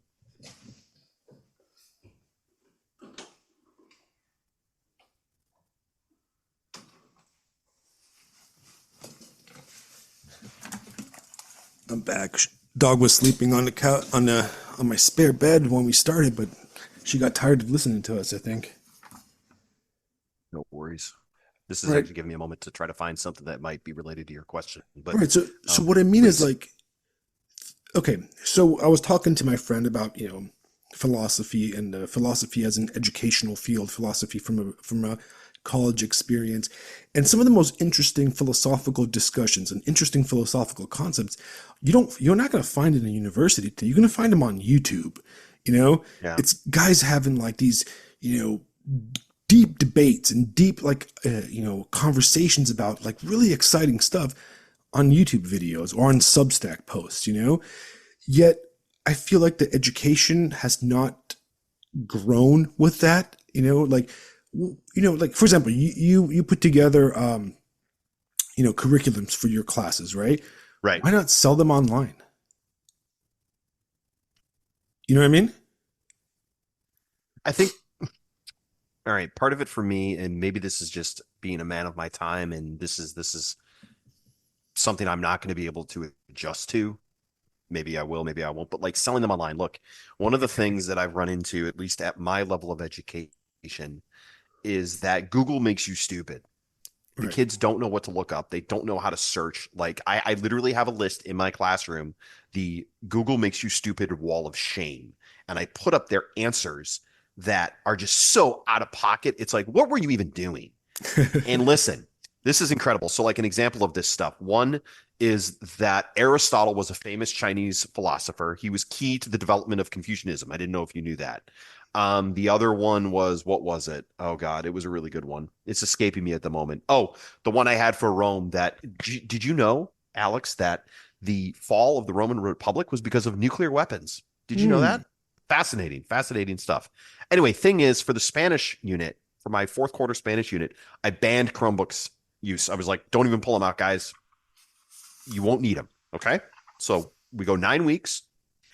I'm giving them readings. I'm giving them information. Like they're writing in these diary, like they're doing all this stuff. All right, great. Things are going well. The final exam, hey, here's your study guide, guys. We're going to go over it in class. But if you feel like you want to study on your own, make some notes, use it on, just let me know, right?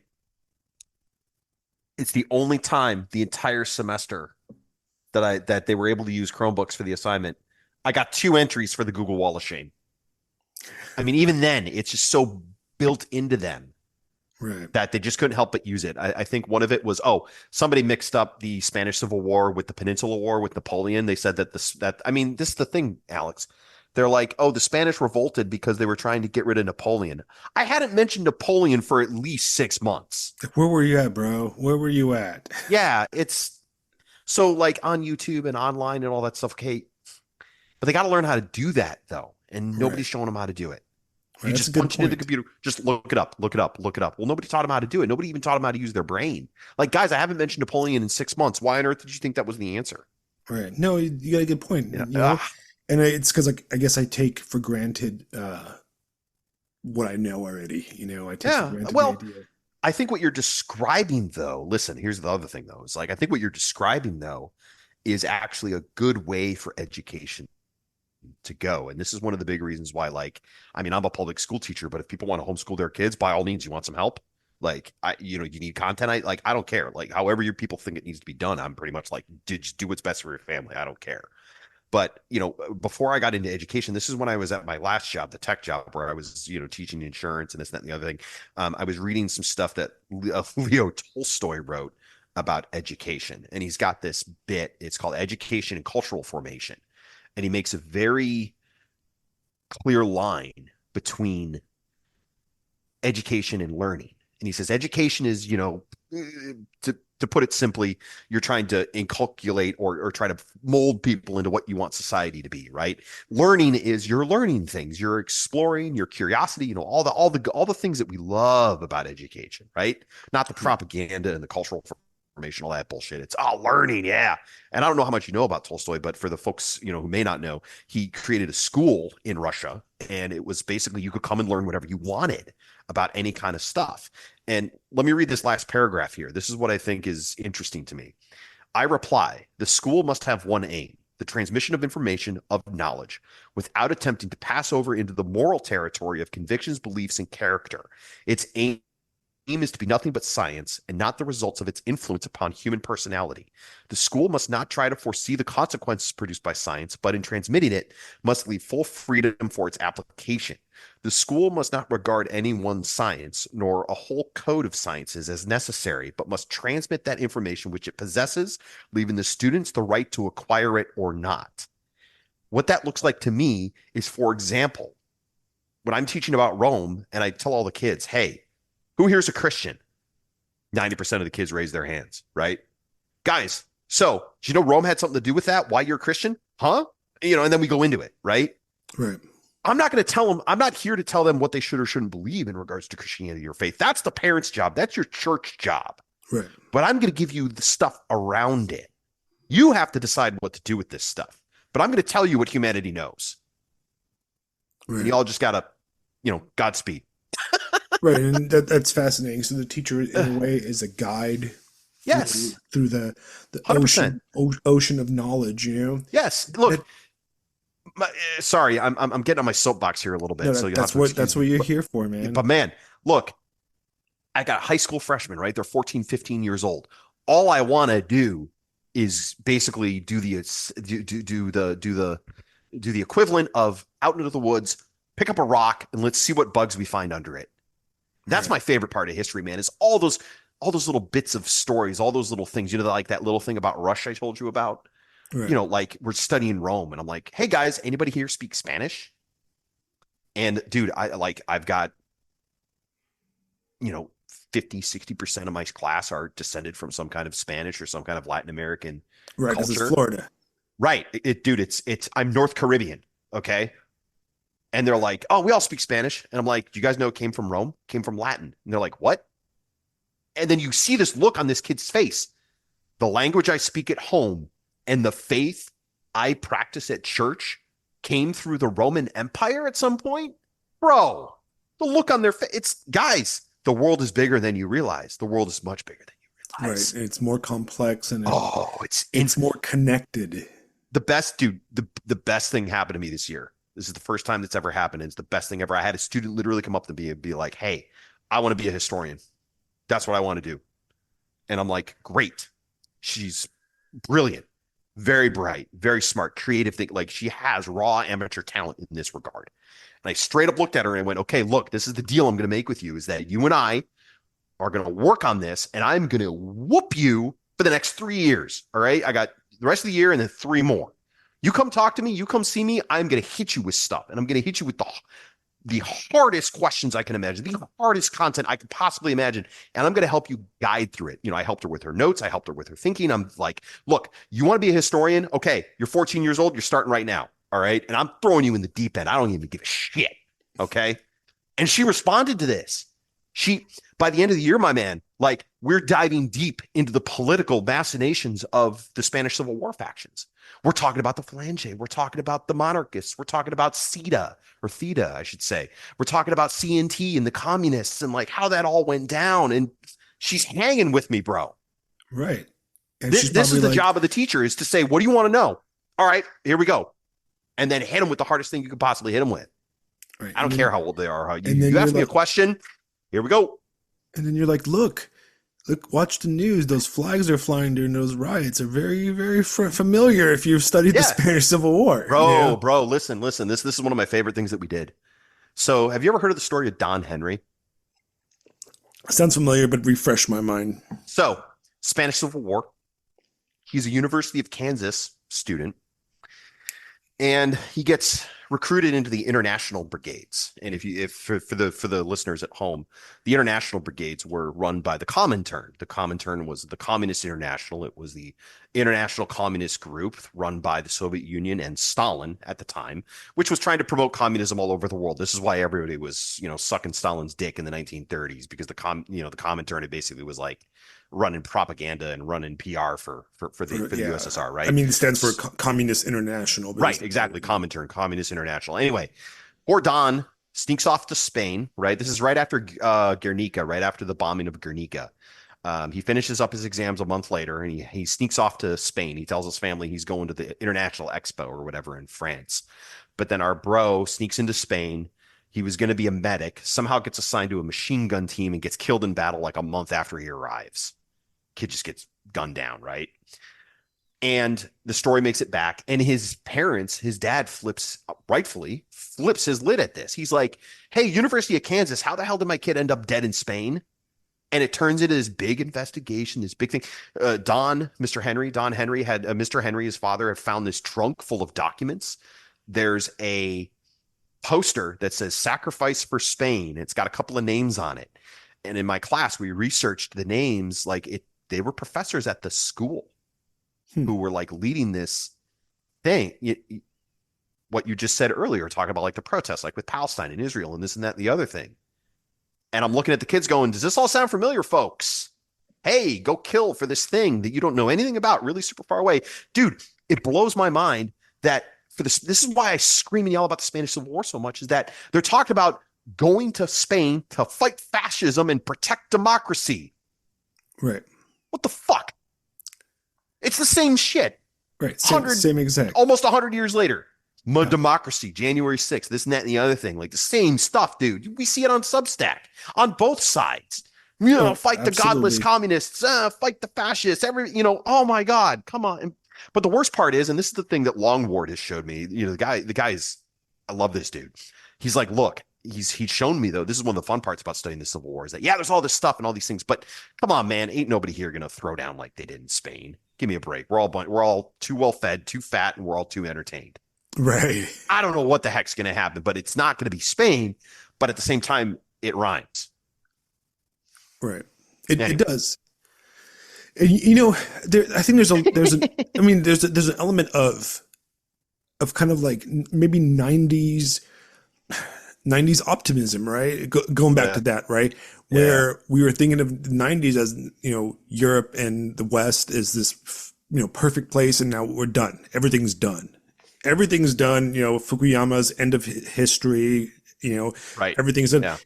And while he was saying this, while this was going on, Yugoslavia was, genociding each other all Yeah, over the dude. place, My right? God. And, when people say, Yugoslavia and the Bosnians and the Serbs and the Croats and the Albanians, we're not talking about like backwards places. Like Sarajevo is not a backwards place. All right. No, This it is wasn't. communist, ex-communist second world place. But I remember if you speak to most Eastern Europeans, people would always like say, man, Yugoslavia is if you're going to live in a communist country, Yugoslavia is where you want to Oh live. yeah. Oh It yeah. was the best of the, Yeah. of the Dude, like places. like to look down on that part of the world, I'm just like, guys, Diocletian's palace is over there. All right. Just shut the hell up. Okay. Right. And the fact that these guys were, literally just shelling each other and snipering each other to death in like the mid 90s and, Yeah. digging mass graves, Early we warning. kind of ignored. We kind of ignored, like, oh, it can never happen again, and then Sweep it under the bam, rug. yeah, Ukraine happens again. And once again, Ukraine is not Afghanistan. All right.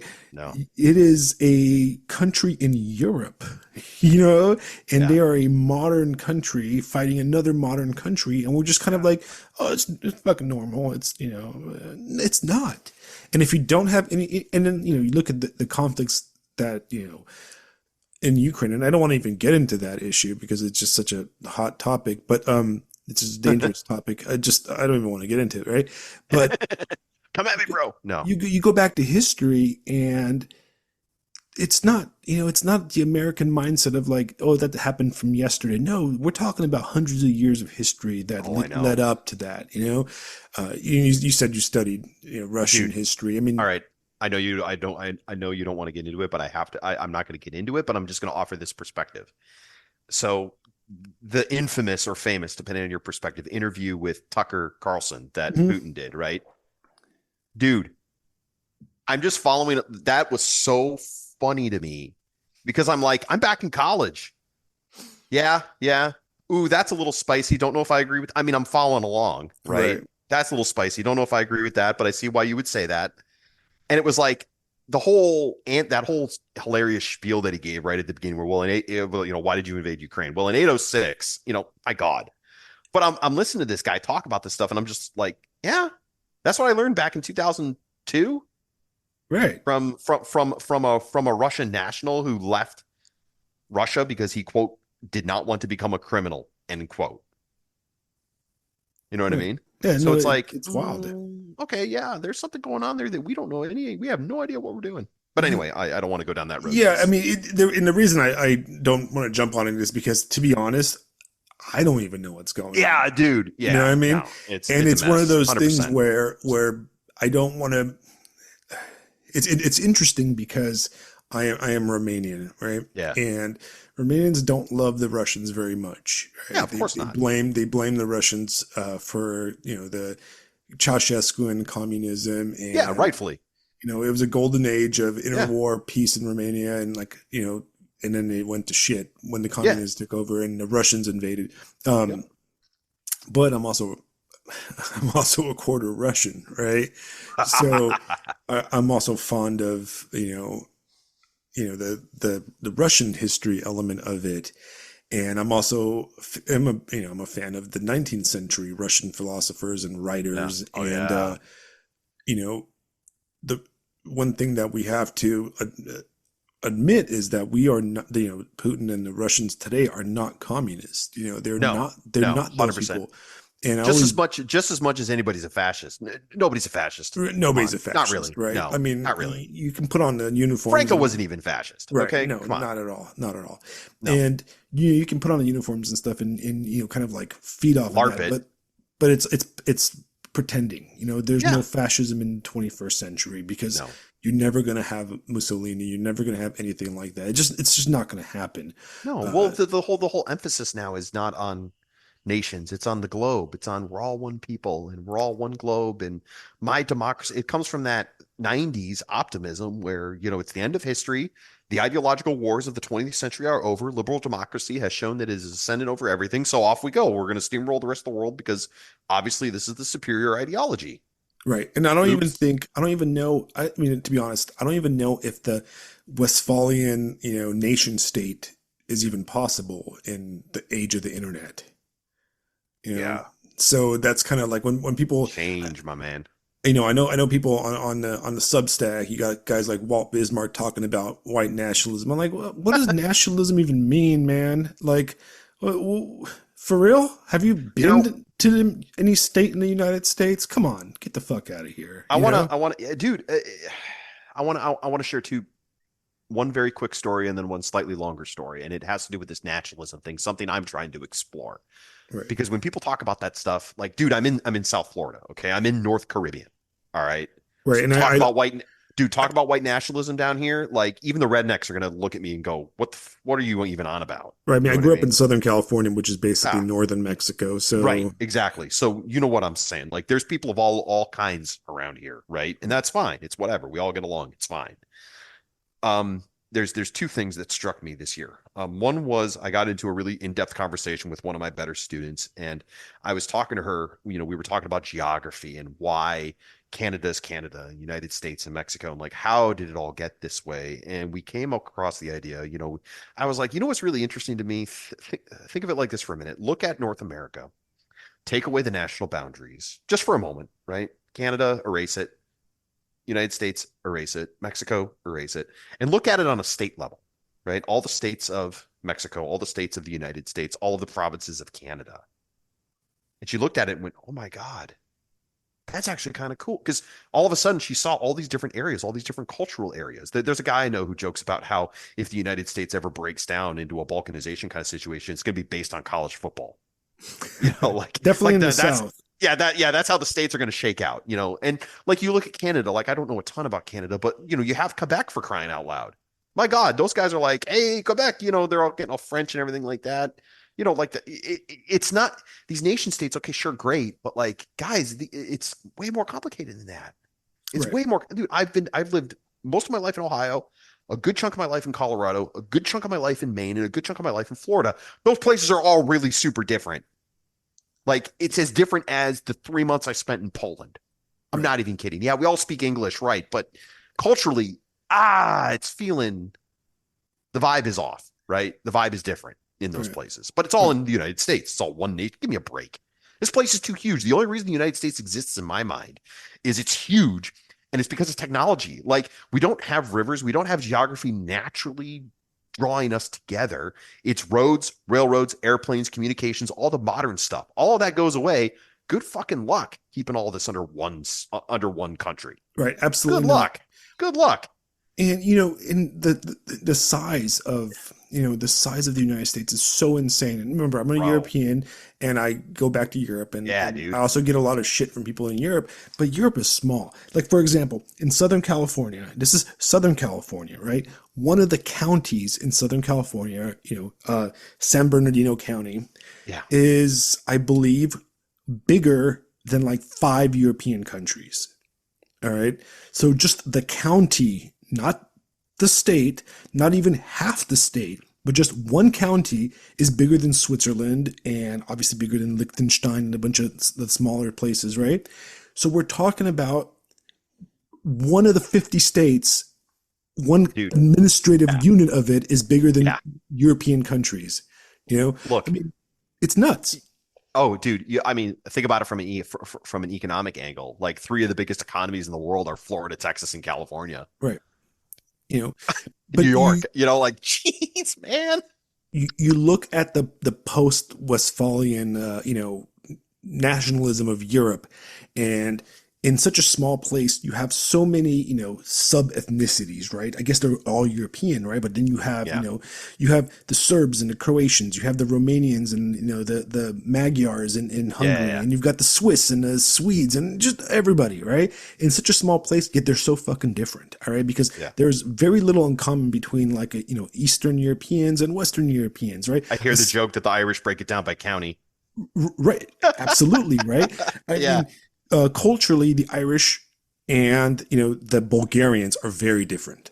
right? They might look similar, in America, but they're very Right. different culturally, Oh, religiously, all, hugely. all kinds of stuff, right? Yeah. And Give this me a this break. is a small place, right? Yeah. And then you have a bunch of the descendants of those people come into the United States, Right. and we're talking about nationalism. Nationalism for what? Guys from Ohio are not even the same type of person as the Yeah. people in Florida or the people in Texas or the people Yeah. in, Oh, you know, yeah. it just, there's nothing in common. It's like going, it's interesting because I just moved across the country from California Yeah.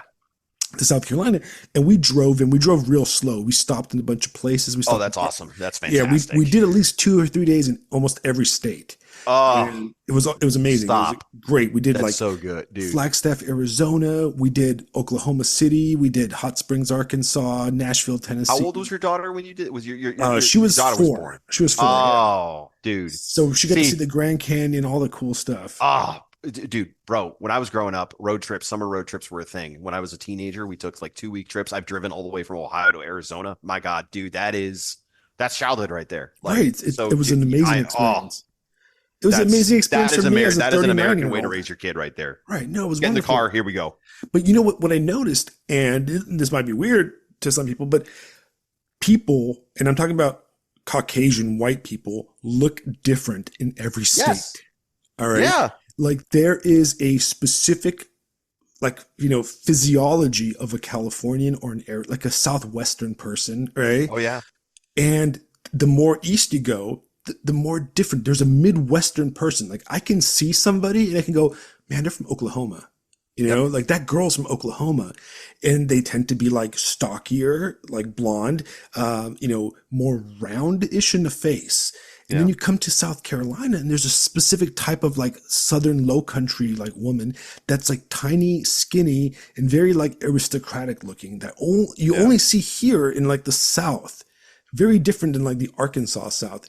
And the fact that in only like 300 years the United States can develop these differences is just, so how are you going to make that into one nation? This Can. is a fantasy that is just ridiculous beyond it. That's why I tend to like blow off all those kind of commentary where it's like, okay, so great, you can talk endlessly about nationalism and the IQ thing or whatever. That's not practical. What are you going to do? I suspect that, and this is the second thing I wanted to talk about. I suspect that the best we're going to be able to do if we want to be serious about it and we really want to try to tie this area of the world together is we're going to have to just accept the reality that as far as nations are concerned, look, everybody came from somewhere else. All right. Everybody did. Even if you want to talk about the Native Americans, they walked here across the land bridge, as far as we know. Okay. Right. So even they didn't really come here. Everybody's from somewhere else if you go back far enough. And, nationalism, maybe we need to consider continentalism, right? Right. And like, this is the thing. So I'm in South Florida, right? I'm in North Caribbean. All right. I'm talking to a couple friends of mine. I'm talking to a buddy of mine. You'd love this dude. All right. He's former Army. He served in Desert Shield and Desert Storm. He's one of the original dudes to go over to Saudi Arabia, right? Like he was on that first load of guys to off you go, right? Guy's Mexican as shit. Just third generation right here in the United States. Like, I mean, if you met the guy culturally, he's purely American, but you see him with the Mexican kids and it's just, it's like the guy can go back and forth all you want. And I'm talking to this dude and I'm like, listen, him and I have become friends, right? And I'm talking to this dude and I'm like, listen, I want to hit you with something. What do you think about this? You know, your family's from Mexico, you're third generation in the United States, right? And some people give you a hard time for that. I think it's bullshit. Look, I'm like 15th generation American. My folks came over literally on one of the first pilgrim ships, right? We brought the printing press to North America on that ship. You know what I mean? So like I'm like, look, buddy, just don't leave. In 12 generations, you're as American as I am. Just don't leave. That's all we did. And I'm talking to him and like, listen, this is one guy, I get it, and there were a few other people listening, but I'm like, listen, what if we just all accept the fact that we're all here because all of us took a one-way trip, whether you did it by choice or you were forced to do it? Because look, I get it. The history of this place is not all sunshine and bunnies, right? Right. But you step on that boat, it's a one-way trip. It was for everybody. Because the only way to prevent it once you've sailed, step off into oblivion. That was your only option at that point. Right. So think about that. Think about that from like a cultural family, historical. What does that do to a people? What does that do to all of? All of us are like this. We all, dude, all of us took a one-way trip. And up until very recently, getting back was not easy, and it still isn't easy, Oh, dude. it's not. It's not. No, I mean, I've, if you've flown to Europe, oh, it's kind of incredible that I could just get on a plane and go to Europe, but it's still a 12-hour journey, and it takes an enormous amount of technology to make that occur. I mean, God, look at what's been going on in Boeing, all the memes around it, right? Yeah, Right. it could very easily not go to Europe anymore ever again. That could be very simple, it seems. But do you see what I'm saying? No, I absolutely. hope. Well, I mean, I want to add my point. So I'm an immigrant, right? I was born in Eastern Yeah. Europe, and I moved to California when I was 7 years old in 1991. And I recently went to back home to Bucharest and hung out with like my cousins that that Oh, cool. lived there and grew up there, and they're friends and stuff. And I am not Romanian. All right, Yeah. You I'm don't sound not. Romanian, man. I would never even think for a moment that Right. you were from anywhere but somewhere in the United States. And I'm not American. I'm not, because okay, so it's interesting. I've written about this on Substack and different places. Is that the country I was born in and I grew up until I was 7 no longer exists. I Yeah, grew up dude. in Ceausescu's 80s Eastern Europe, right? And but I moved right a year after the revolution, and When I was the revolution? 1990, 89. You sound like it sounds like my Russian history professor. He left shortly after the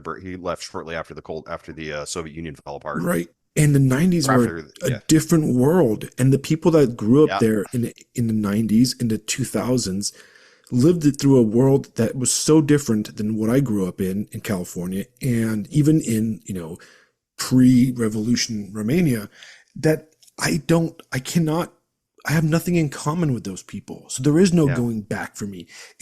When I go back to Romania, I am an American tourist. yeah. You know what I mean? Even though I was born there, and it's funny because I think I don't know if you're familiar, Bronze Age pervert Bap.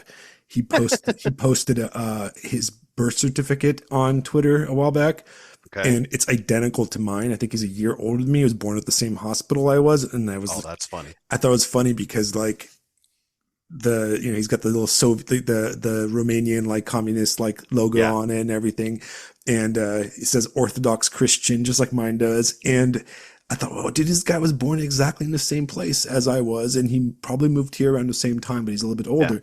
And I'm a foreigner to those people, and I'm a foreigner to you guys. So it's interesting. So where do I belong? Do I not have a nation? You know what I mean, right? You know, eh, if I may be so bold, talking to you and like, we this is the first real conversation you and I have had. We've had the conversations, online and whatever, and interact on Substack. We've read each other's stuff. I don't know if this counts for anything, man, but like you seem as American as anybody else. Right, right, Dude, I've lived all over this country. All right. I've been all over this freaking country. I've talked to countless people all over this place, both in work and for recreation and just living my life. Like, if you're not American, then who is? right. I You mean, know? and it's some guys on the right, would disagree with you on that point, Well, what are they going to do about it? Right. Like, Nothing. really, at the end of the day, how are you going to turn this into a nation state? How are you going to turn this into one specific? Like, I hear some people talk about like, oh, we gotta kick all the people out who don't belong here or don't belong. And I'm looking at, dude, some of these people are in my classroom. All Yeah. right. You come for them. I'm sorry. I'm stacking your bodies, not theirs. Okay. Right. At the end of the day, like, And no, you some can't. of some of these people, I mean, look, I joined the military when I was younger, Yeah. and I went to Afghanistan, and I was with the infantry, Marine Corps infantry, and I 50% of those guys were Mexicans, straight out of Mexico. Yeah, dude. All right. Or Yeah. my platoon leader that led our patrols, he was a Caribbean guy, from he was a Jamaican, right? And he was a Jamaican immigrant, right? He had the accent and everything. It was Oh, hilarious. dude. I can only And imagine. and then my staff sergeant, he was a Filipino dude from the Philippines, and it's like these guys were some of the most patriotic gun ho motherfuckers I've ever Yeah. met. Oh, my buddies at school, man. Like, yeah, 100%.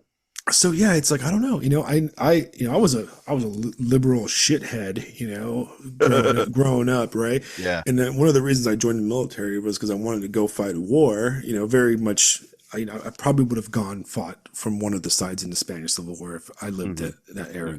Hmm. My great grandfather actually did fight in the Spanish Civil War, but that's for another time. Um, I want to hear that, but yes, on the wrong side, I'm telling you, man, on the wrong quote side, unquote. on the international side.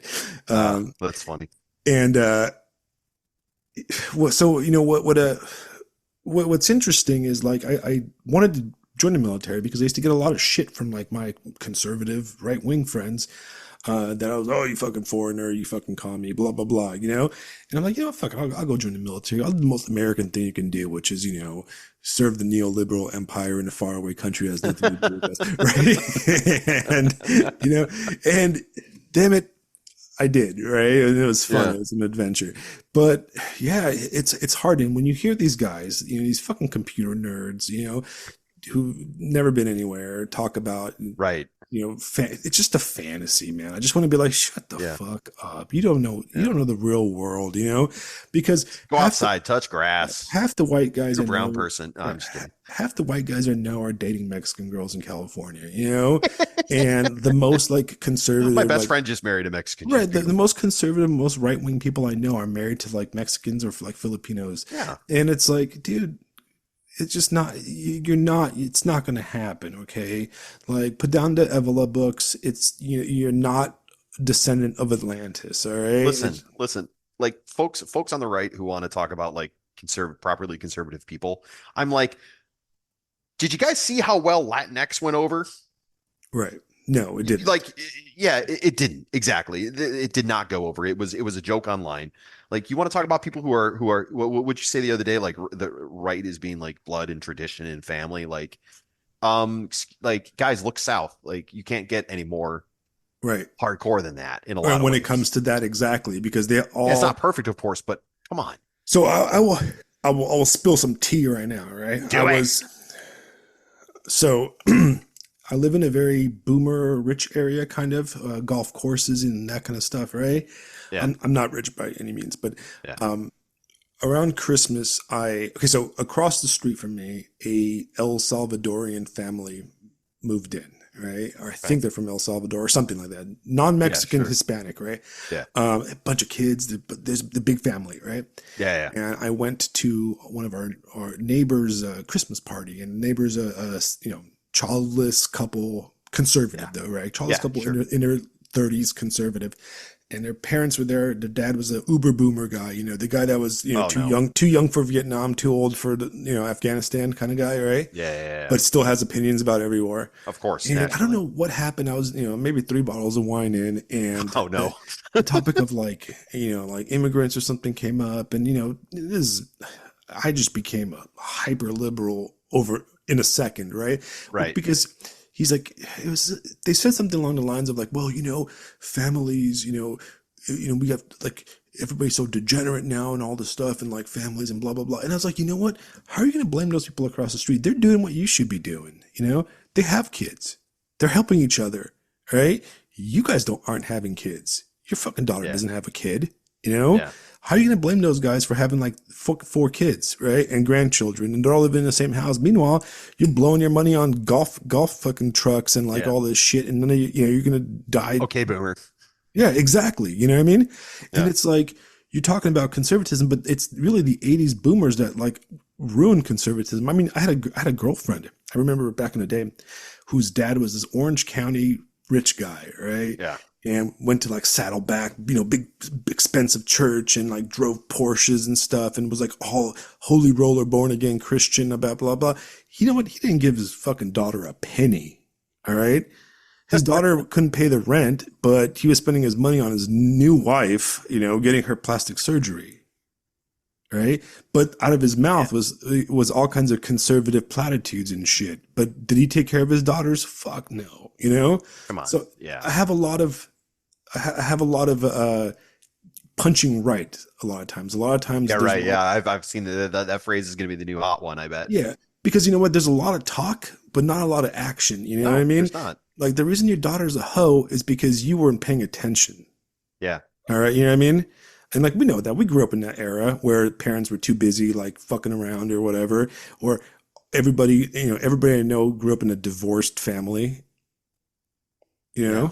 And it's like, what happened? Obviously, your conservativity or whatever the fuck, your right wingness didn't really work out for you back then, right? So what are we going to go back to the 90s when everybody's divorced? You know, when every Yeah. family has like 15 stepbrothers and sisters? Like, I don't know. Maybe those Mexicans that aren't divorced are doing it right. In my mind, it's a lot of it is needing to boil down. What are the actual priorities of our society? What are the actual priorities of this part of the world? What exactly do we want? And I'm not talking about like take the Washington Empire, take the Washington centered empire, just push it into the Atlantic Ocean and forget about it. Okay. That's Right. clearly an anomaly. It's clearly in my mind some old world leftover bullshit that I would just, there's a pretty good argument to be made that the American Empire basically just took over the British one. Right. It's almost like how Right. Rome shifted to Constantinople, London shifted to Washington. Okay. Right. So that whole thing, if we could just push that into the ocean and be done with it, that would be great. So, let's pretend that that's been done, that happened. It doesn't matter anymore. Well, what kind of world do we want here in North America? What is the best of North America? What is it that makes this place just worthy of itself, I guess? Right. And a couple of the things I think of, the two things I think of are John Muir and Teddy Roosevelt out in the Sierra Mountains or wherever it was, camping together, with Muir basically impressing upon Roosevelt how important these lands are and how important, I mean, God's own cathedral, right? I mean, I don't know if you've had a chance to see Yellowstone or you saw the Grand Canyon. I saw the Grand Canyon. I've never I been to mean, Yellowstone. Yeah, it blew my mind. it's easily surpasses anything man has ever built. Oh, Let's be real. My God. absolutely. And Millions of years in a river. There you go. I mean, it incredible, right? surpasses. Yes. I've been around the world. I've been to a lot of places on this planet, right? Yeah. I climbed Mount Fuji, and Mount Fuji is Oh, beautiful, but it does not compare to the Grand Canyon, in my opinion. the Rocky Mountains, man. I mean, look, you go. I lived in Colorado Springs for 4 years, and one of the things I would do is I would just drive out into the mountains. I would just hop on a road, go west. All right, I had no goal, no destination, nothing. Just out I go.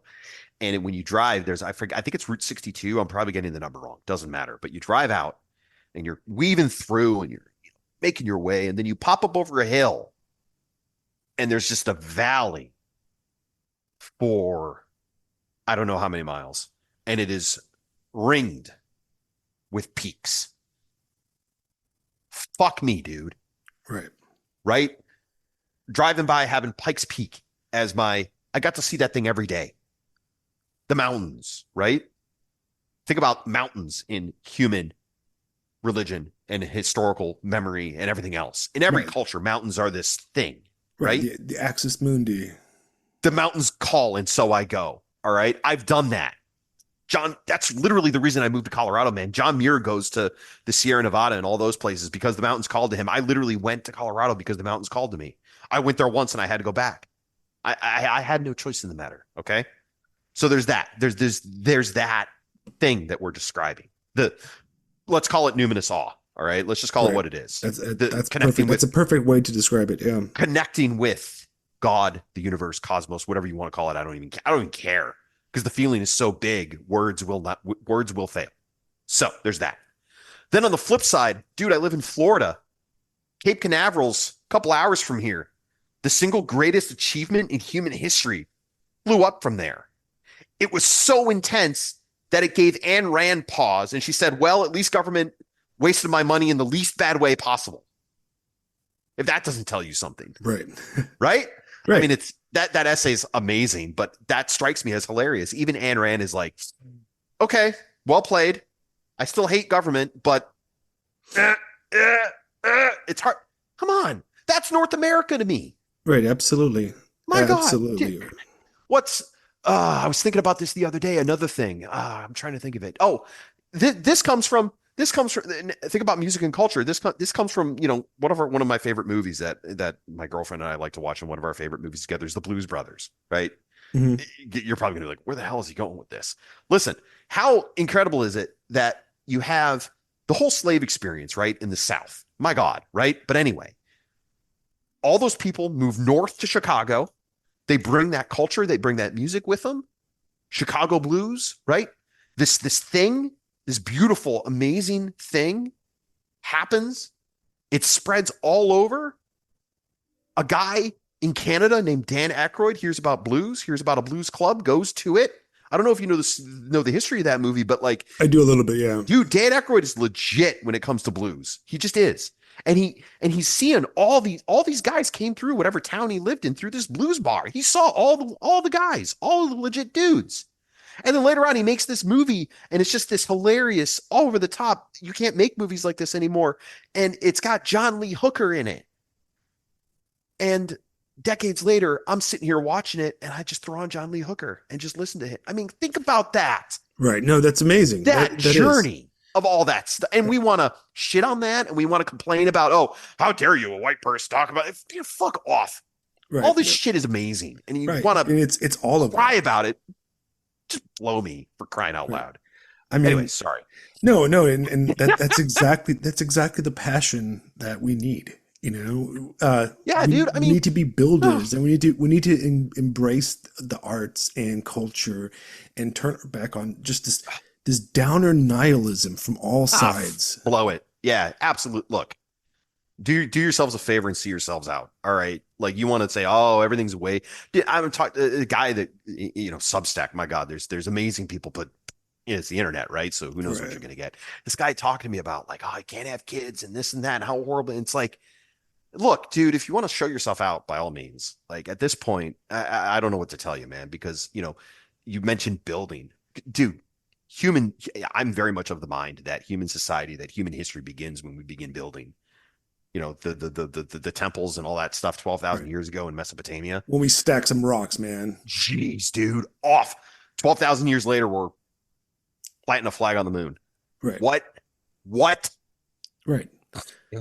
It's Yeah, like sure. nothing that happens today is gonna fucking compare. You know what I mean? It's not gonna bring it down. And you get these guys, on the internet and talking about this and that, and I'm like, just go outside, man. All right. Dude. Like 99% of the shit, and I mean, I'm guilty too. Sometimes I Oh, of fall course. into this Yeah. mindset, and then I go outside Right and here. I'm having a beer with my neighbor, and I'm like, if I mention anything I have a conversation about on the internet to this dude, he has no idea what the fuck I'm talking about.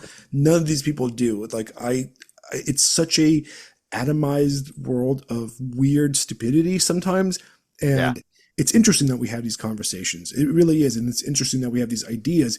But so much of the drama and the stupidity of the internet really just lives on the internet.